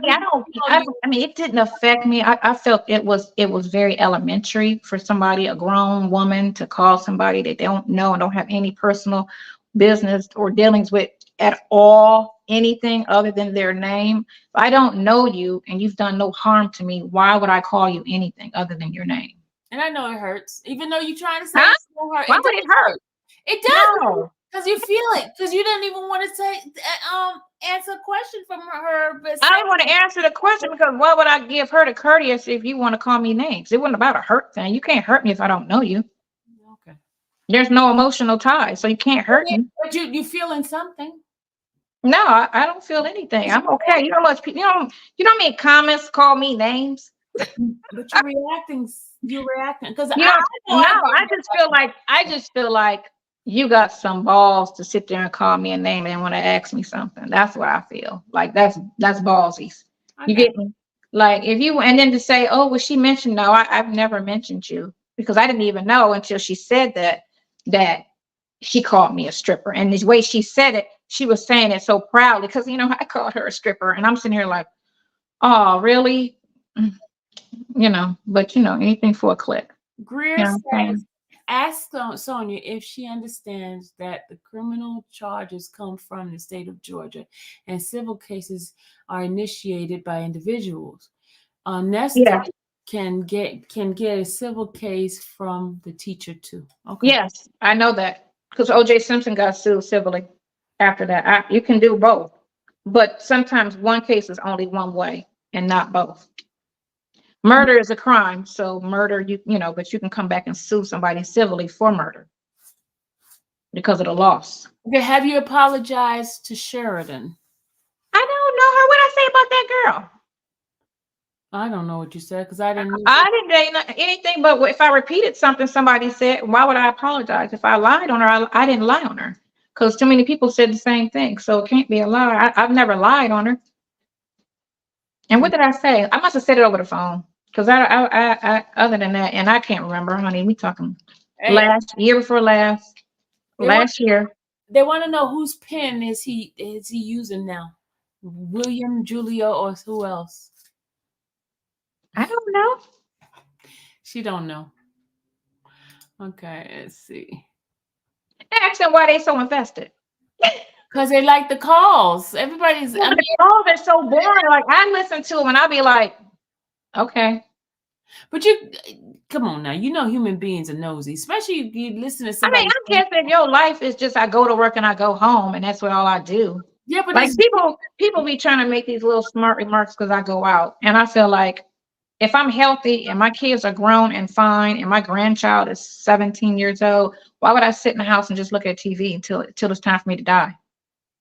I say I don't understand that. And then when I went out last night, it was at least 10 people my age and a little bit older. So I don't go to places where everybody, except for that one time I went to that record thing, but it was a record thing I had to go to.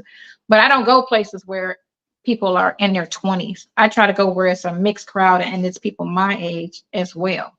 And people my age now do go out. But I've been getting a lot of that smart ass. I mean, I know people will just be trying to find something to say, well, let me say this about her, or let me try to come for this. And the one dude tried to come and say MF something. He said my MF old ass something, something, something. I was sitting here like, hey, hey, like that's a lot. ma'am, you cussing. You I'm just said sorry. yes. Okay. Yeah, and I was just like, that's a lot for it's just a lot of energy for people to give to somebody they do not know.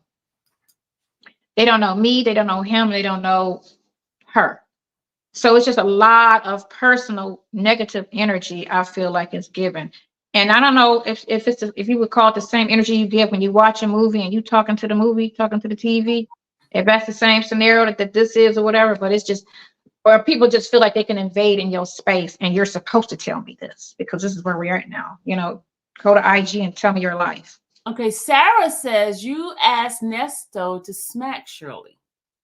I did not say anything about what call is that on? I need that call, y'all. Yeah, what call is that on? Because I'm not violent at all. Wait a minute, we need evidence. Right, because I'm not violent at all. And I've never thought anything other than I will say this. I feel like when I first came on, I asked him, how's your support system? What is your family doing? Why are you still in jail? Because it was 30 days after he got arrested. And I saw the charges and I'm like, that's bondable. So I was like, what's going on? Are you getting the support you need? And he was like, right now, I'm okay. But I kind of need you on the legal side. And I said, well, you let me know what you need me to do as far as that's concerned. Right. And I just fell back. And then when he came and said some other stuff, and I was like, well, what's up with her? But I never said smack her or anything like that. I just said, he was like, well, it's just not in her. This is on the phone calls. It's not in her to be like that. She's just, this isn't her thing type of thing. And I'm like, just say nobody's thing, to be honest. But one thing I understand is when you date or marry or be with a black man, understand everything that comes with it. It's a lot that comes with being with a black man. And sometimes they get arrested. A lot of them get arrested and they're innocent, So you have to prepare yourself. And that was one thing I didn't have a problem with when I was dating white guys. I never even had that concern, ever. But whenever I dated a black guy, you have that fear. You know what I'm saying? He might get pulled over. He might get this, something might, you know what I'm saying? You just have that fear because we fall victim to certain things. So for me, and I'm black and I think like black people think, you know what I'm saying? It's our culture. We get caught up with police unnecessarily, unfairly, unjustly, more than any race. And so I just felt like, well, I said, she's got a child. And when you're a mother, you know how to be protective. You know how to fight for your kid. You put that same energy towards if you're married and you put that same energy towards your husband, because people that are very into the Bible, they always say, what comes first, your husband or your child? They're supposed to be your husband. They say your husband. That's what the Bible. Okay, and they're very pro-Bible. They're very religious. And so I was like, if it's supposed to be your husband before your child, which I don't agree, but I'm not religious. Yeah, I don't agree because I feel like my child is forever. Relationships don't last forever, but my child is forever mine. But people that's supposed to be religious is supposed to follow the Bible word for word, beginning to end. Everything included. You're supposed to follow the word, right? Not certain chapters. So I felt like the one time I did get aggressive about it was she needs to be there for you. One, because I didn't really want to, I felt if they're not there, that I got to do it, And so I'm like, she needs to be there for you, in all capacities, because that's your wife. She's not built like that. And I'm just like, she need to be there. But I never said anything about slapping her. I would never say slap anybody. That recording, so next time I will have it and I will play it. Yeah, So get that. And yeah, because I don't talk about slapping nobody. Not even if they say they want to slap me. I need to have that proof. Okay, Exactly. okay, Sonia, why are you so invested? They say, especially since he's a married man. I'm invested because that's my friend.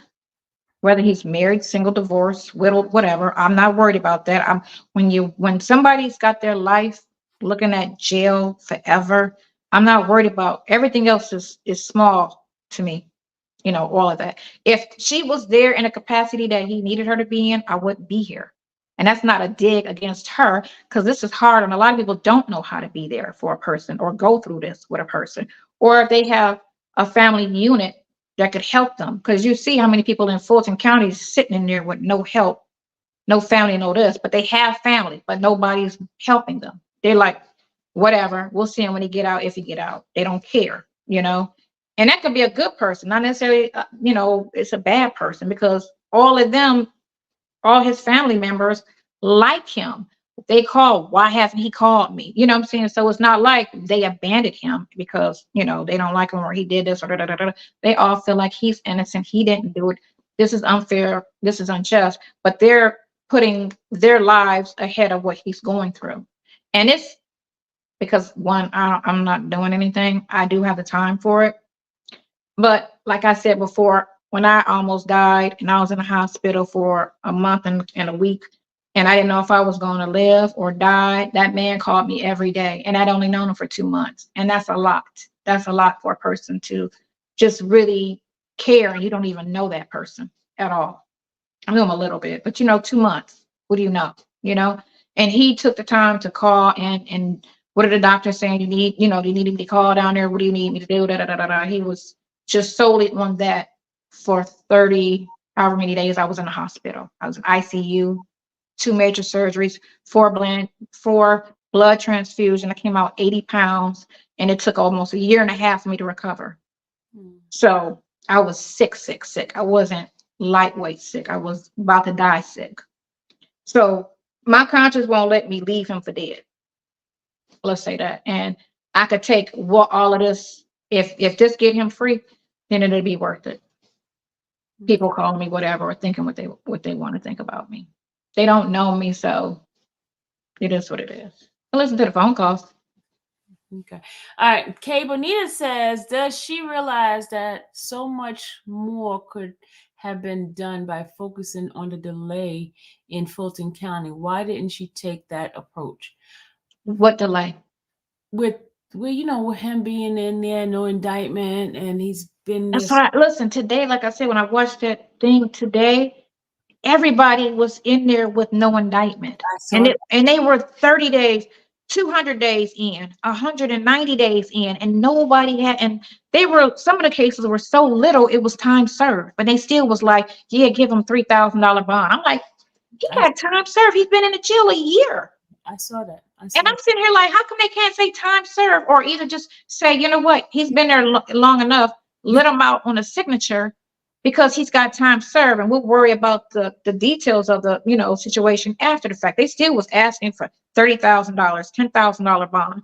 So the justice system and the court system, I'm sorry, because there's no justice in the court system, don't care about people in real life.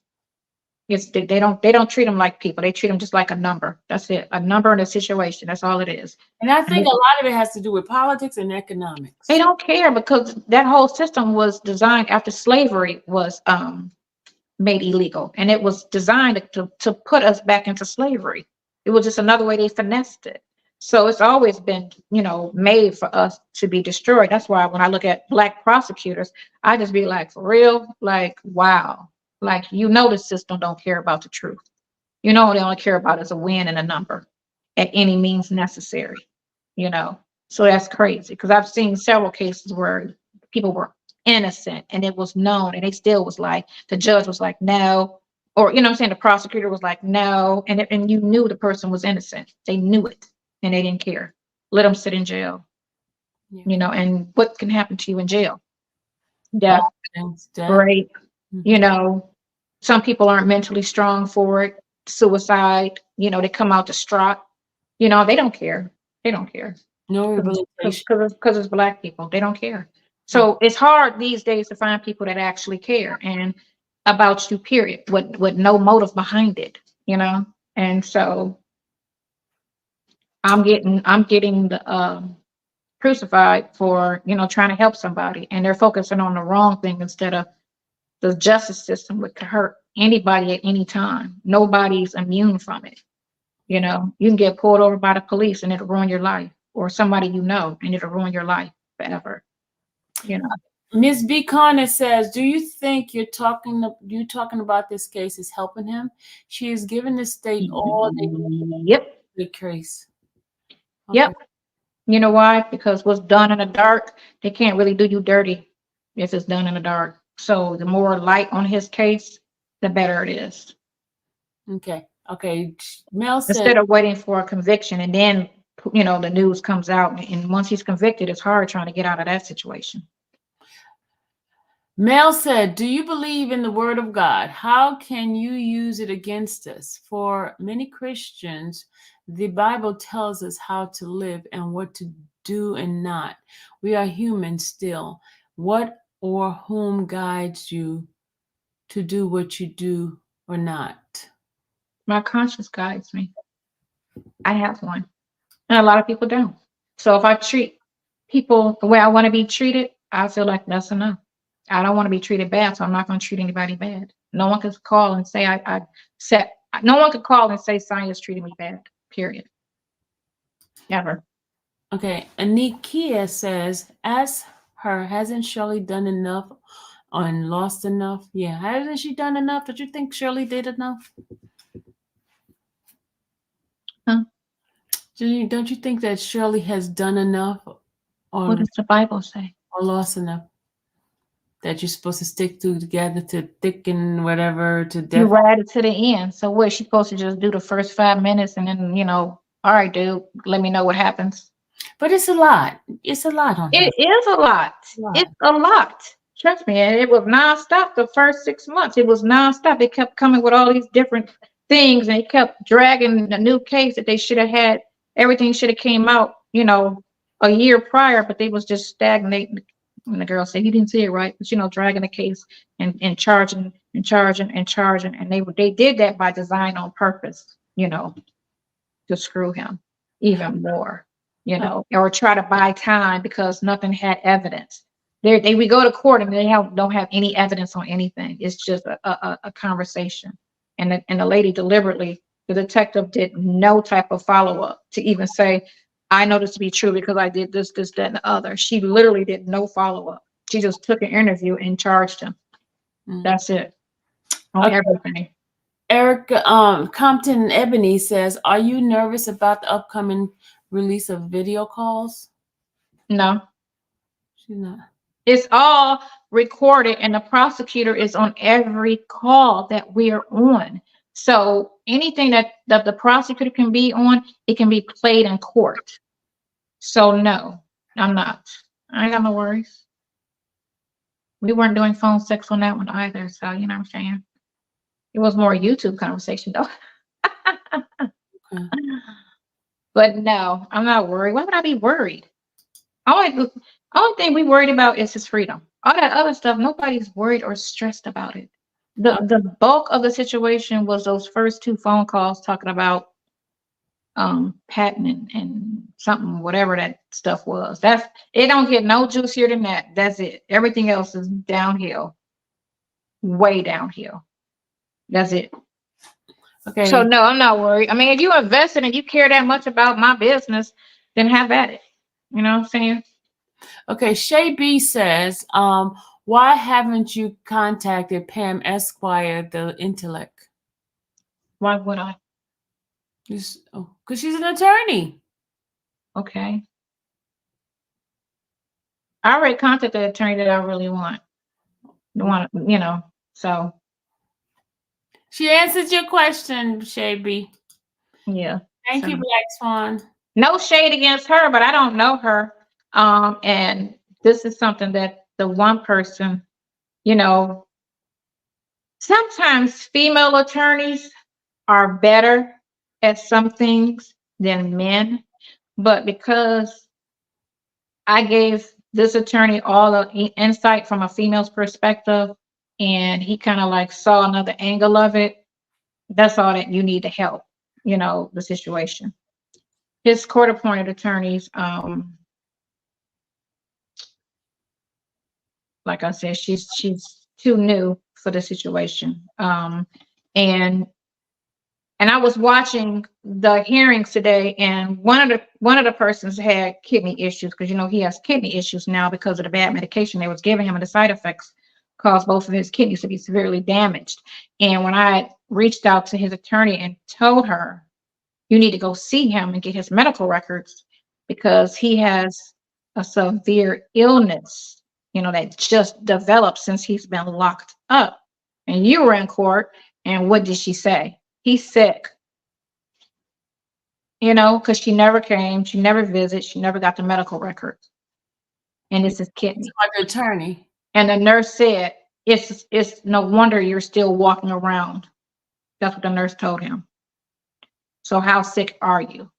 And the attorney, and I told her he's severely sick. I told her a lot of things on email, and she apparently didn't read them because when I saw her in court, she was very ill prepared, and they got mad about that. And they got mad at me, and I'm not lying. He was very ill prepared. This is a man's life. So, if you're mad about it, I'm not lying. Be mad if I lie on you. But if I'm telling you the truth, then, give it to somebody who has the experience that could beat the case because he's not taking a plea. You're not pleading this out. You're going to be doing the work. So,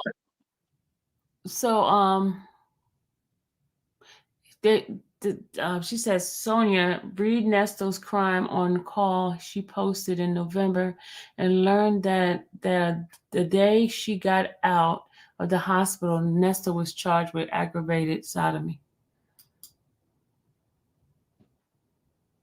Yeah, I got out of the hospital, and that's when they said the act of it happened. He got charged this past July. He didn't get charged when I got out the hospital. They said the act happened the same day he went to court with Erica. She said, LL dropped the link to the call. Where is it? LL? Yeah, I said to him, I think that's my call. It's in November. It's my call because that's when he was figuring out dates. And I was like, well, that's when I just got out the hospital. And he said, but that's the same day I went to court too. So I know exactly what I did. Because what it is he's got to try to remember where he was and what he was doing on these dates that they're saying certain things happened. So he looked at that date and remembered that was the day I went to court with Erica. So I know what I was doing that evening. And I know I wasn't nowhere near that girl. He knew it was a lie, but he knew he could alibi himself to that lie. And that's what we were talking about on the phone call. He knew he could alibi himself because it's one thing to know I didn't do it, but it's like, well, what were you doing or where were you at? And it's like, I don't know. That was 2 years ago. But because it happened on that court date, he knew exactly what he was doing that evening. And he said, I was nowhere near that girl. Do me a favor, repost it again, Lovelace. I want to play it because she said the November calls. She said, yeah, I want her to. That's my calls. Anything in November. Well, I want to say, yeah, but I don't think that girl put anything out for November. Sonia, Nesto doesn't have a pot or a window. Why? Yeah, I know the saying. That's fine if you believe that. That's cool. Why don't you give him the money so he ain't dry begging on the phone with you? Give him what money? See, people always try to find something slick out the mouth to say. I don't see it, Lovelace. Send it to me on my DM. The link is about the smack. Is it on your page? Let me see if I can get it off our page.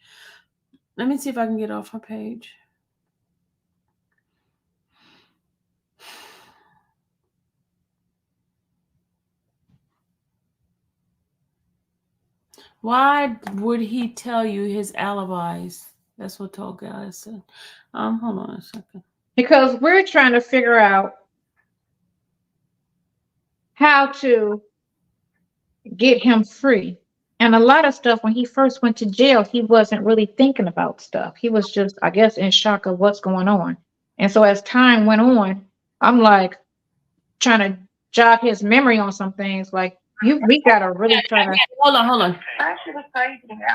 That shit is crazy. No, you're not listening. You're not listening. I know what I'm saying. I've really been saying this for so long. I just can't. That shit is crazy. That shit is crazy. No, you're not listening. You're not listening. I know what you're saying. I know what you're saying. You're not surprised. That shit is crazy. That shit is crazy. No, you're not listening. You're not listening. I know what you're saying. I know what you're saying. You're not surprised. Right. But how do she think that I'm talking about the wife? Because people keep thinking I'm talking about her when I'm talking about somebody else. Because that one girl said that same thing, that said that Shirley called Sonya, and Sonya was talking about Shirley. And I wasn't even talking about Shirley. It was somebody else in radio that I was talking about. Ever since calls have been on YouTube, we don't say names, period. But when we talk about certain people, for some reason, they think the go-to is, oh, that's Shirley. No, it's not. Or that's such and such. But this is before the calls was on, because it says February 3rd, 2023. This is before the calls started coming on YouTube. 2023, yeah. But I wasn't talking about smacking her unless I was joking, but I can't really hear the call to see who I was talking about smacking. And again, I don't know. What call is that? February 3rd? February 3rd, yeah. 2023. I have to listen to that. But I've never told him to smack her like a serious, like, you know. And I'm cracking up and joking. So whoever I'm talking about, I'm just messing with them. We need to hear the other part. So, because remember, you need to hear the whole call. See, that's the thing with a lot of stuff. They always try to go to one thing and say, "See what you said this." I'm like, okay, but what did I say before that and after that? Don't just go to one thing. What was the whole conversation about? Because one thing could say something. Could come off. No, I just can't. That shit is crazy. That shit is crazy. No, you're not listening. You're not listening. I know what I'm saying. Go back before that, because who am I even talking about? I need that call. Huh? You need the whole call. You need to listen to what the whole call is saying, not that one part. Because how do you know what I'm talking about her? And I'm joking because I'm cracking up whoever I'm talking about. So I wouldn't be cracking up. Well, I haven't been mad to talk about putting hands on anybody. Let's say that, except for them, that one girl who keep lying. But other than that, but I haven't even seriously said anything like, about that person. But to say that, I definitely just play the whole call. Okay. And then I could tell you about it. I don't even want to say nothing because they be like, she lying. I'm like, okay, I don't remember that, and I don't. In my mind, I can't say why I would seriously want to put hands or him to put hands on her. Okay, especially February. We're gonna leave. Something happened in February though. We're gonna leave that to a pause, y'all. So right, come back to that. Play the whole call and then tell me what the whole call was about, not that portion of it. Okay, because we're gonna pause on that one, guys, because we're gonna find out what the whole call was before and after that putting a pause on the hand. Because I'm laughing, so whatever it is, I'm joking with him. Okay. And he's like, I'm not listening, so I don't know what it is. Figure it out. Okay. Let's see. Do you realize that yeah. Erica as his alibi? Huh? What? Do you realize you named Erica as his alibi? Why would I name Erica as his alibi? Yeah. I mean, how? Say that. Say, how did I name her as his alibi? Okay. She said, yes, she visited him on January 8th from 1 to 1:30. That was the day before his birthday. That was this week. Yeah. I miss Yaya Super Chat. Hold on, let me go back to Yaya. Hold on a second. Sorry, Yaya. Let me go back to Yaya. I apologize. Okay, sorry. Yaya said, God okay SS to keep her money to herself due to unethical adultery per the Bible.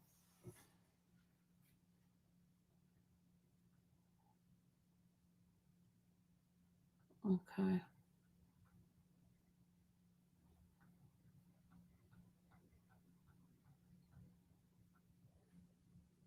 All right. You was thinking about that statement? Or you No, I don't know nothing about them and their money and that's their marriage. I can't speak on their marriage. I could speculate that their marriage is designed for whatever, and I don't know the specifics of their marriage. I don't assume anybody's marriage is one way, this way, that way, but he told me that their money was separate. She didn't spend her money on him other than when he got caught locked up and they took all his things, so he couldn't move. So she had to help him. She didn't have to, but that was the only person that could help him at the time, because all his stuff and his funds and everything was on lock. But other than that, he said their money was always separate. I don't know who paid the household bills between them because I never asked, but he said he never took money from her other than when he was locked up. Okay. All right. Do you have some last words? Because before we end, I am definitely gonna You were an hour over, Miss 1 hour. I know, I apologize. Uh-huh. I did say 1 hour and I've dragged it to 2. You was answering the question. I was ready to stop. So, but you said you will answer these questions. So They were supposed to leave all of that alone in 23. I was They were trying. supposed to leave all that alone in 23, move on to something different, talk about something different. They can keep playing the calls. I guess they're exciting to some people. I can't see why. I'm a nobody, he's a nobody. You know, I don't see the interest in it. Again, it's not an interesting story. But one thing I do want to commend you. I know everybody gonna come and beat me up on what I'm gonna say. Blah blah blah blah. I understand y'all disagree with me, but as a person, as a woman of God who believes in the Bible, believe in God's having purpose for an individual, I believe that God placed you. Even though you might say you're atheist or whatever you say, I believe God placed you in his life at this time, at this moment. All of us are not perfect. Every single one of us come with flaws.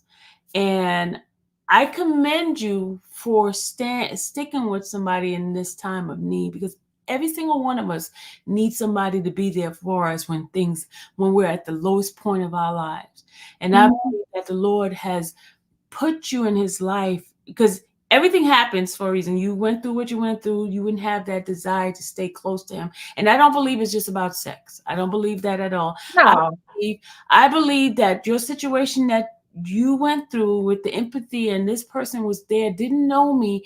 I was dying and he's there for me. The least I can do is be here for him. So I commend you for It's to return a favor. And trust me, a couple of times I was ready to be like, bounce, Then I had to, because when it first happened, it was overwhelming at first. My sister, like, they got you on YouTube or they know your name, and I'm like, okay, it's got the first name, and then you just read all the comments and it's stupid and hateful and this and that. And So my whole thing was, don't read anything. Don't go on nobody's page. I do go on the phone calls when somebody tell me to. I will go and listen to something. Somebody will come and text me from Instagram and say, go and look at that. But other than that, I stopped listening and reading the, negative comments. And when I'm on my live, on my page, I tell them, I'm not posting, I'm deleting it. I'll read everything, but I'm deleting negative stuff because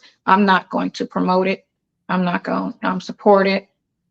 I look at what's going on in Gaza, and that's crazy how they just shooting and killing people. And it's like, it's so much hate out here. It's so much unnecessary hate. People just can't find.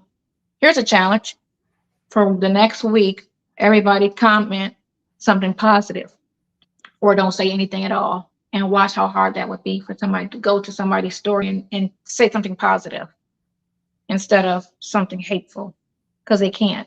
It's for some reason, it's so easy to hate. And a lot of these people are godly people, which is shocking, because you're supposed to love all God's children. And people are supposed to be all God's children, whether they believe or not. They're supposed to all be considered God's children. So if you believe, you're supposed to be an all the way believer. You can't be one toe in the Bible. You're supposed to be 10 toes in your belief. Yeah. This And is, that's crazy to me. like I said, everybody's not going to agree with me, but I'm going by what the Spirit's telling me. And No, there is, it's the reason he says it a lot too, because he's very godly. He's very religious and stuff, and so we get his Bible. and that is, But he says the same thing, everything's for a reason. He apologizes for all of the crap I'm taking for this, and I'm so sorry, I didn't mean for this to happen, and da da da da da. And I'm like, yeah, it's okay, it's cool. You're in jail. You're going through it way more than me. You know what I'm saying? You're scared for your life right now. You're sitting in inhumane conditions, eating food that's not fit for a dog, and you're old and you're, sick. And, your whole world has just been your reputation, your marriage, like everything has just been, taken from him, on top of the fact of everything else that he's going for. So I feel like I'm gonna just stick by him regardless of what everybody say or think. When just want to be a wife. No, I don't. I don't want to be nobody's wife. I definitely don't want to be his wife. Not against, but he got a lot of wives. Or had. But did you get that or find that call? no, the, I'm going to listen to it because I okay. haven't listened to it, and I want to listen to it on my Yeah. Okay. So that's gonna square own. that away. But yeah, it's just a lot for him. And I have to think of that's harder for him. And I'm not a selfish person. And if I can help a person, I will help a person. I give a lot of money to homeless people, and I used to take in when I lived in Cleveland, I used to take in a lot of people. My house stayed full. I used to pick up strays a lot, that live with me, that weren't even related to me, just on the strength that I wouldn't, I don't like to see people act out, So that's just me. And fortunately for him, I am here for him, and that's all I got to say. And of course, yeah, I do get upset when I feel like you got somebody that's supposed to be there for you, and where are they at? But that's why Everything that was good. Where are they at? Why am I here? because God placed you here. That's Yeah. why. I don't care what So, you might and act I like. wouldn't be here if they were there for him. I wouldn't be. I would have been like, let me know if something, you know what I'm saying, and I'll pop in when I need to. But I feel like a lot of them fell back because she got it, and then the other person, I can't speak on that, but I know some people feel like she got it, you know what I'm saying? We're gonna just fall back, and let her handle it, because I can't see it being no other situation for, the little stuff that he did ask, he never got, so, and it was doable. The person could have did it and they chose not to, but he innocent. And I'm confused by that. You saying he innocent, he didn't do it. That's not him, but you're not willing to give any type of help.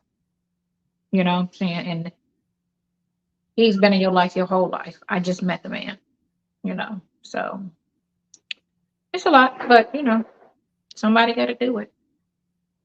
Somebody got to do it. And hopefully it all works out well.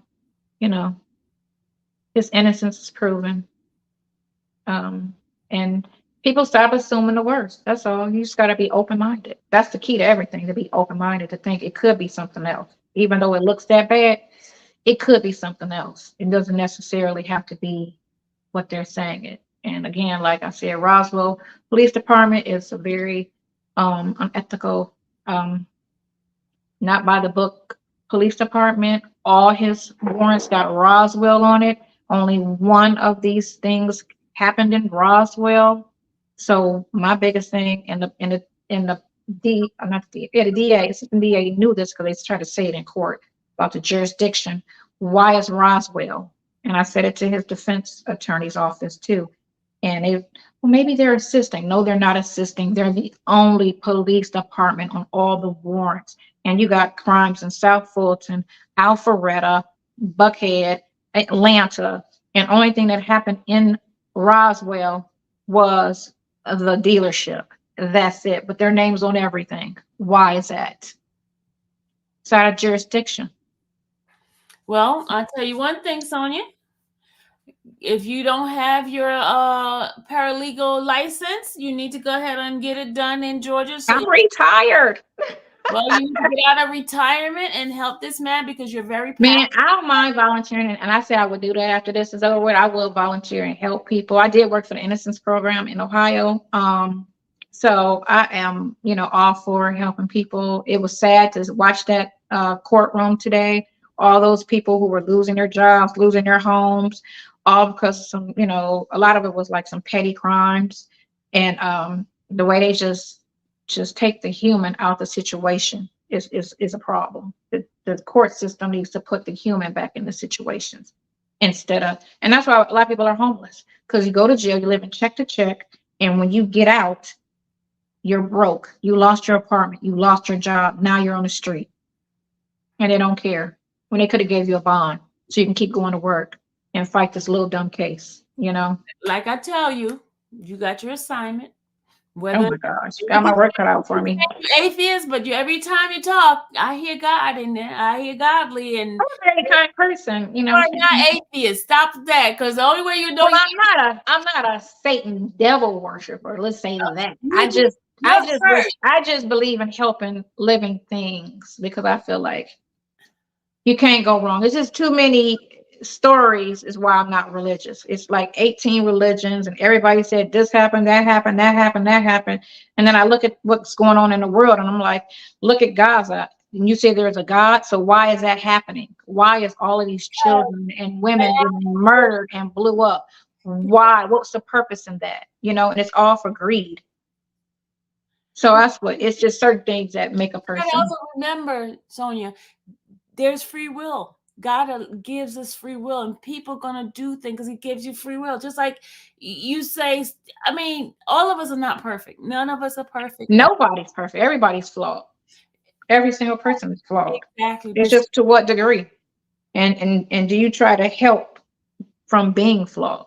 Do you try to be a good person, a kind person, or are you just out here being, malicious and this, that, and other. Anytime I run across, because I used to work around a lot of females in strip clubs, and a couple of them, and I had one particular one who hated me, and she hated me from the moment we met, and she was just always giving me the hardest time, like these commenters do, and she's called me the B word and just complain about stuff that wasn't even worth complaining, but she was a very good bartender. She was one of the best bartenders that we had.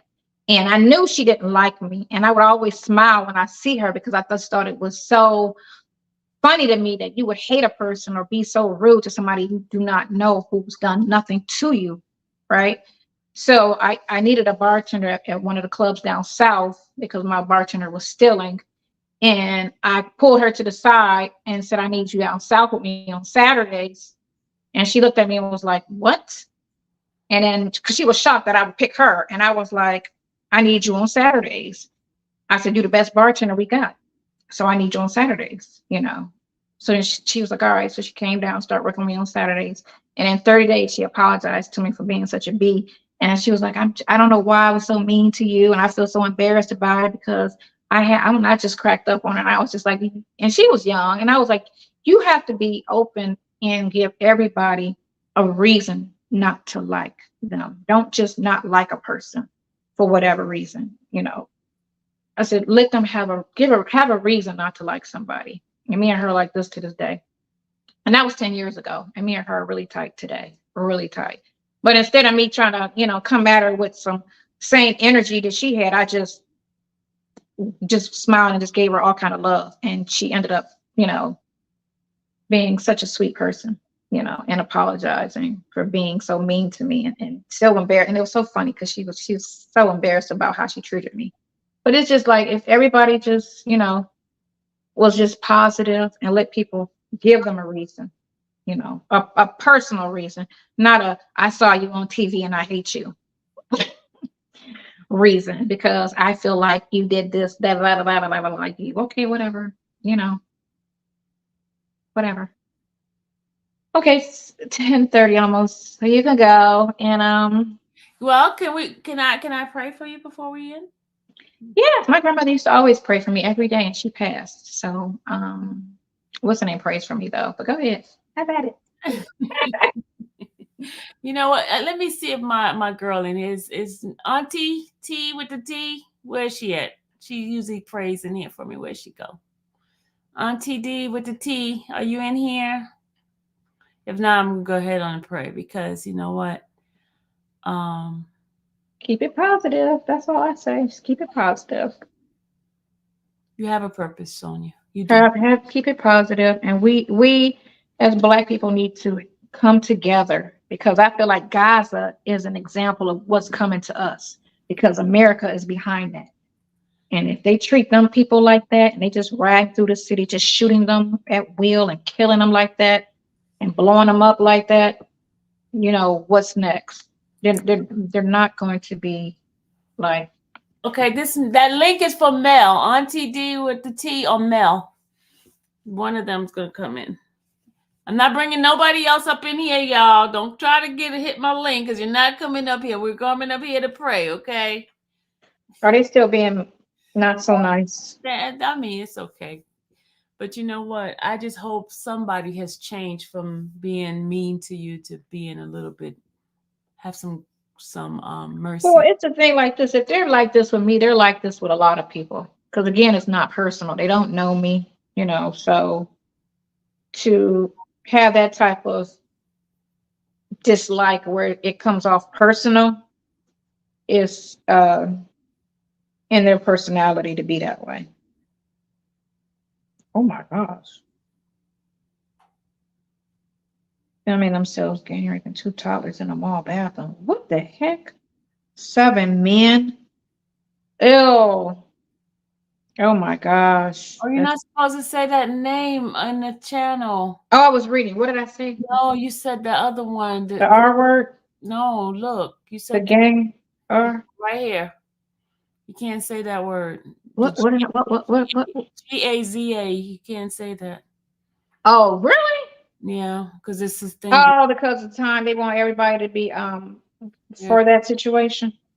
I hope that didn't affect me. Please, Lord. I hope they didn't even. Oh, and I said it twice. Sorry. I blocked her. Okay, here come Mel. Mel. First of all, I just want to say thank you for stopping by. That's why I didn't want anybody to say anything about that. Hold on, Sonia. She didn't hear you. Go ahead. I just want to say thank you for stopping by. We all have opinions, but I appreciate you coming and giving us your stance. Can you hear me? Yeah, I can hear you. Hold on. I had mute her. Sonia, I had mute you for a minute. Did you say anything? Oh, I was reading something, but go ahead. The host has unmuted me. I'll mute it. Go ahead. That's cool. Okay, so I want to pray because we say a lot of things, we do a lot of things, but we know prayer does change things. And Sonia, we all human. We all have made mistakes, and no, it's not right for us to judge you, and forgive us, all of us. Let me start with that. And then if it's okay with everybody, all minds free and clear, I don't mind praying. Amen. Father, I just thank you. I thank you and I honor you. I honor you for this moment because you're God of everything. I thank you that you are opening the blinded eyes so that we can see you. Father, I thank you that you are removing and unstopping deaf ears, that we can hear you, Lord God. I thank you for the job that you have given to Sonia. And I pray, God, that you give her the strength to do what she needs to do to fulfill the will for you, God. I thank you that everything that needs to be done will be done. We thank you for everything, and in all things we give you praise. We honor you. We thank you for Sylvia. We thank you for everyone in the chat. We thank you for the love that shall be poured on Sonia because of what she has done and what she will do for you. And God, we give you the glory. We honor you, God, and we thank you for everything. Thank you, Lord. And it's in Jesus' name we pray. Amen. Amen. Amen. Amen. Amen. Thank you, Melanie. All right, I'm going to step out so you can finish your job. That was good. Mel, you touched her. Even though she tried to act like she ain't listening, she listening. No, I heard it all. They say you can put your head on when you do that, but I just don't follow nobody. That's all. I'm not anti-religion at all. I just don't Right. follow no religion. That's all. I understand you. I'll be Yeah. praying for you, I'm son. not. I feel like everybody should believe what they want to believe and feel how they.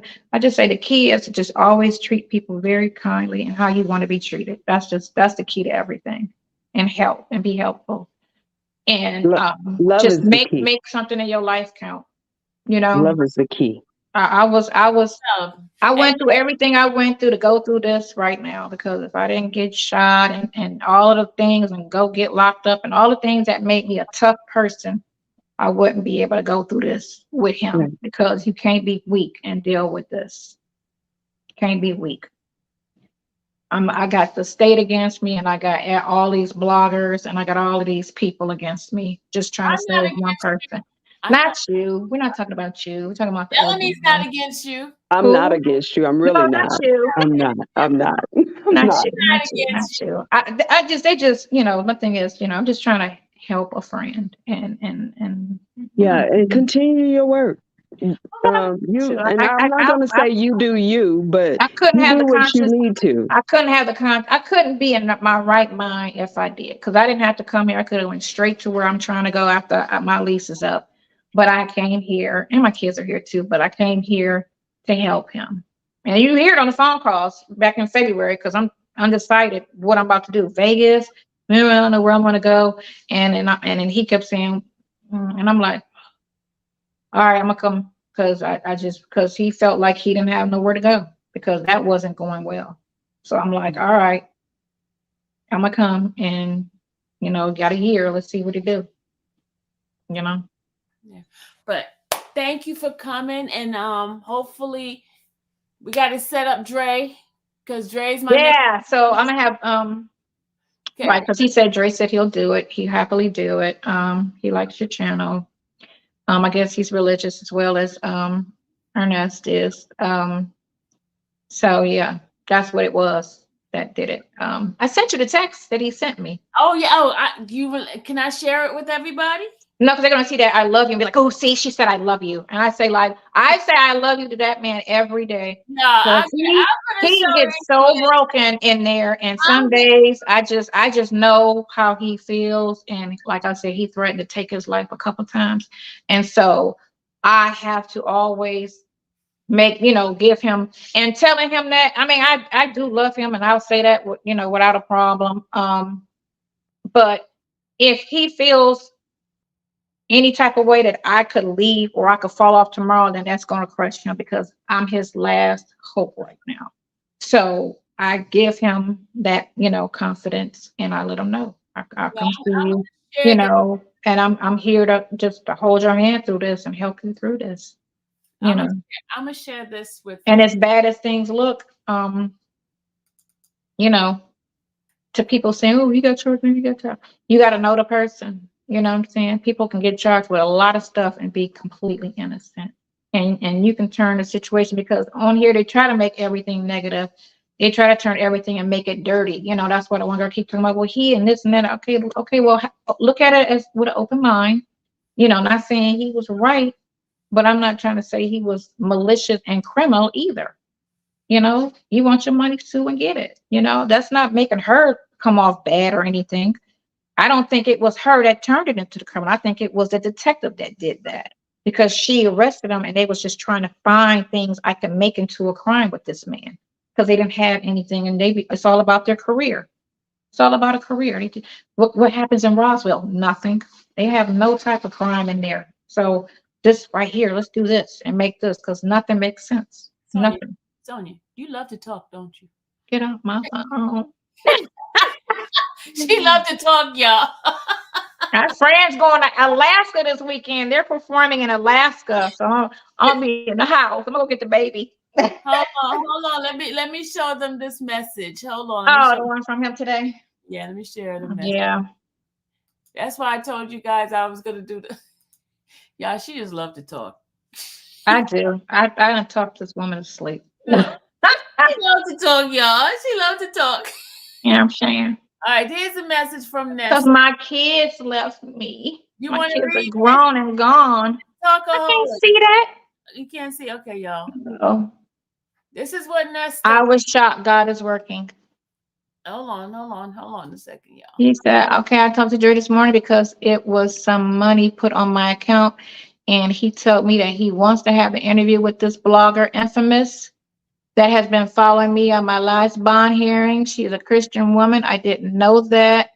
She was sending prayers out from me. Also, he said my brother called him out of the blue yesterday. Man, that internet is hell. I don't know what you're doing, but it's working. Dre wants you to call him and set it up. I was shocked. God is working. And all I'm trying to do, and I told him, is just put light on his situation so that he gets a fair trial, and that they know they know they got to do everything right, because too many people are looking. And that was my point. And that one guy, make it make sense, was like, oh, it didn't work and it didn't turn out the way she wanted to. Yes, it did. All I want is his case to be known and more focused on it, because he can get a fair trial. Yes, and if he was guilty, he wouldn't want no attention. He wouldn't want no light on it, because it'd be an embarrassment to him. And he's all for it. So certain things let you know, yeah, because this ain't a way that somebody want to be famous. But he's like, no, I'm for it. It's whatever. I said, the more light on it, the better it's gonna save you. The prosecutor can't screw you if everybody looking. If the whole world's watching. All right, Miss Sonia, we could. I talk too much. She talked. I'm about to go get the baby. Lord Jesus. I'm about to go get my baby. Sonia. Or I'm about to go downstairs and hang out. Friend. I'm a very nice person. You know what I'm saying? Despite what the bloggers say and call me all kind of names and shit, But it's cool. It's cool. So yeah, I'll let you know tomorrow. Dre will be on. Everybody loves Dre. Straight to the point with the chest out. So find out what's his schedule, and I'll it's in the evenings, and the weekends too. It's fine for him because he drives a truck Monday through Friday. How about during the weekend? This weekend, Friday. I'll ask him. I gotta check my text. My number and Yeah, I'll do that. I'll send him your number and have him reach out to you. That's what I'll do. Yeah, but he will be on, and of course he is for that man's marriage. He was in the marriage. I think he was the best man. And they're gonna shut you down now because you keep. Bye. Bye. Have a good one. Oh Jesus! Oh my God! Sonia need a friend. Y'all stop being mean to that woman. Y'all stop being mean. Oh Lord have mercy, Jesus, y'all. Y'all stop being mean to her. Stop it, okay? Stop it, all of y'all. I'm gonna talk to all my peeps. Stop being mean to that woman. Tion, stop it. Jesus. All right, guys. I hope you guys enjoyed this live. It was not as bad as it was, right? It wasn't that bad, was it? Okay. I hope you have a little bit of kindness towards her now.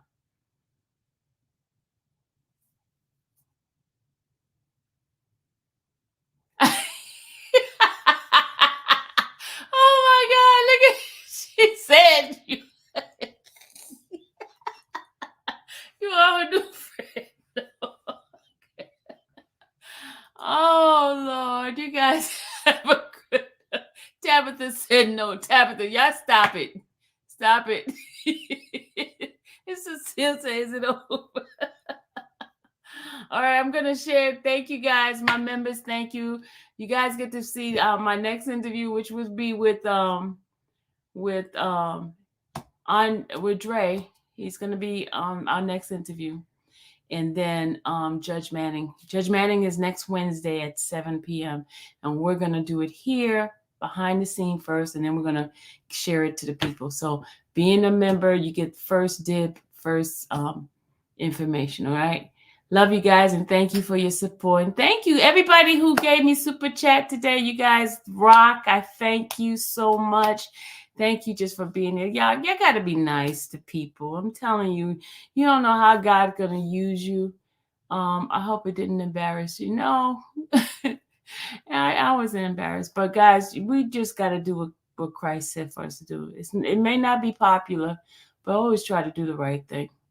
Okay. I know some of us do things for buzz and stuff like that, right? We gotta do. We gotta. That's the only way you can bring the folks to Christ, by loving on them.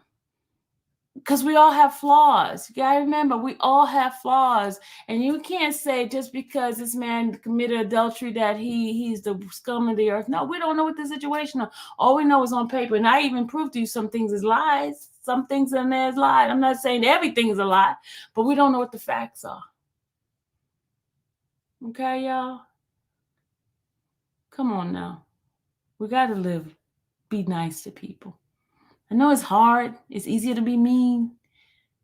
Try a little bit of kindness. You know that song say a little bit of kindness? And love is an action word.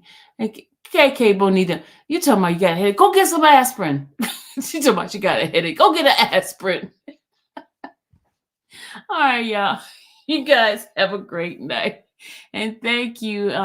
Be prepared. Hopefully we'll have Dre on this weekend, even Saturday or Sunday. I haven't set the time. I haven't talked to him. Can you please answer my super? What was the super chat question? Did I miss your question, Glorious? Put your question in again. Let me see what your question is. What was your question? What's your question? Getting ready to have some wine. Yeah, so mean. Please ask phone call to find the call where she speak earnest about this call. Well, we're gonna listen to the full call. Randa, you misbehaving too, Randa? Stop it.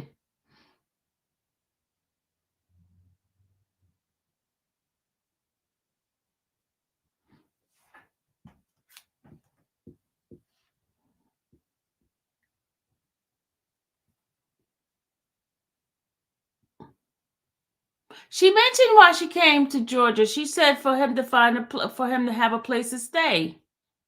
She mentioned it. I am a living and spiritual person. She does take a lot, but maybe she needs kind ear. What, you know what I told you? Back to the bushes. Don't believe that someone says that wanting to hold people accountable is not going to block my blessing child? Huh? Not believing what somebody said. Nobody says gonna block your blessing. I never said that. I just said be kind to people. I'm very giving and loving and forgiving person. Let's just say that I'm very spiritual. Juju say good night. Can't wait to Dre's interview.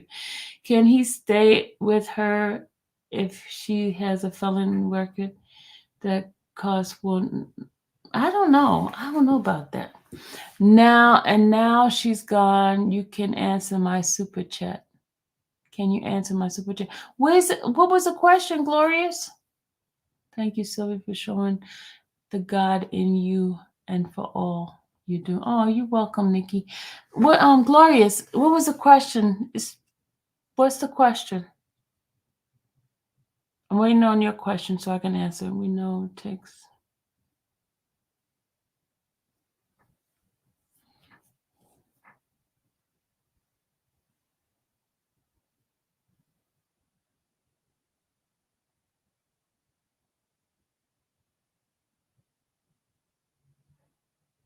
Tomorrow we're gonna do the reaction does she believe that Nestor is completely innocent?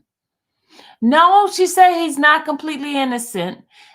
She also said that she believes it's civil, so civil doesn't make it right. But that's what she kept saying. Maybe Sylvia can bring her to church.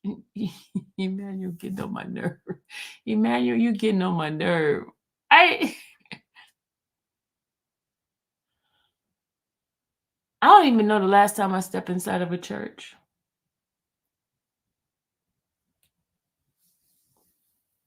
I read my Bible every day. I pray. I repent daily. Every hour I repent.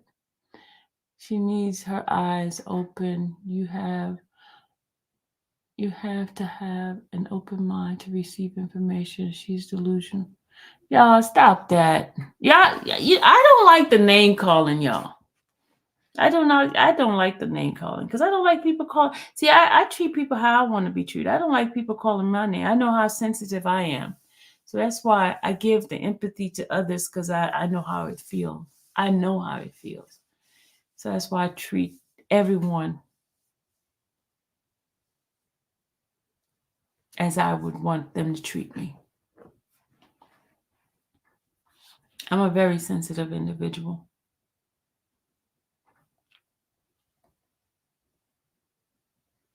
Mel, you and I was on the same page with the prayer. You and I were on the same page. I doubt he will be able to stay with her because she has a felony that's normally. One of the restriction is he can't be around any known felon. I don't know anything about that, Cable. I don't know anything about that. That's my problem with her. She keeps saying they're just friends. Yeah, I know what. Let me get off this live. You guys have a great night. Thank you for your presence. Thank you for being here. She don't have no. Yeah, go get in the corner, Cecilia. In the corner, Cecilia. In the corner.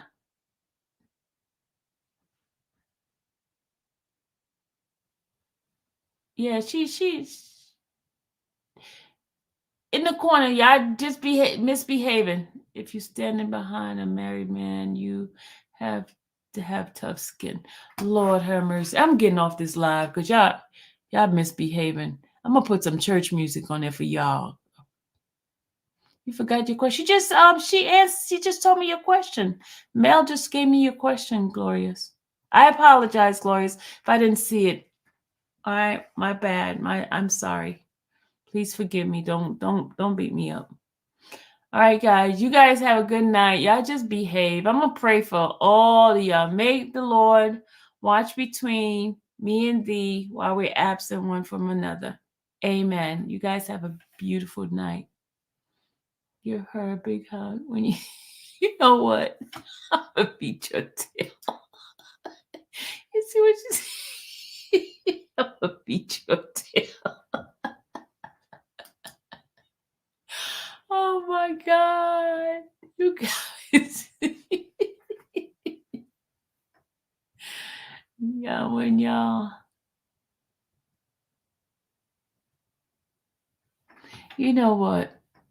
That girl, you gonna be banned for being able to type because I saw you being nasty in this channel. You've been nasty, really nasty. You're gonna be in timeout. Good night, everybody.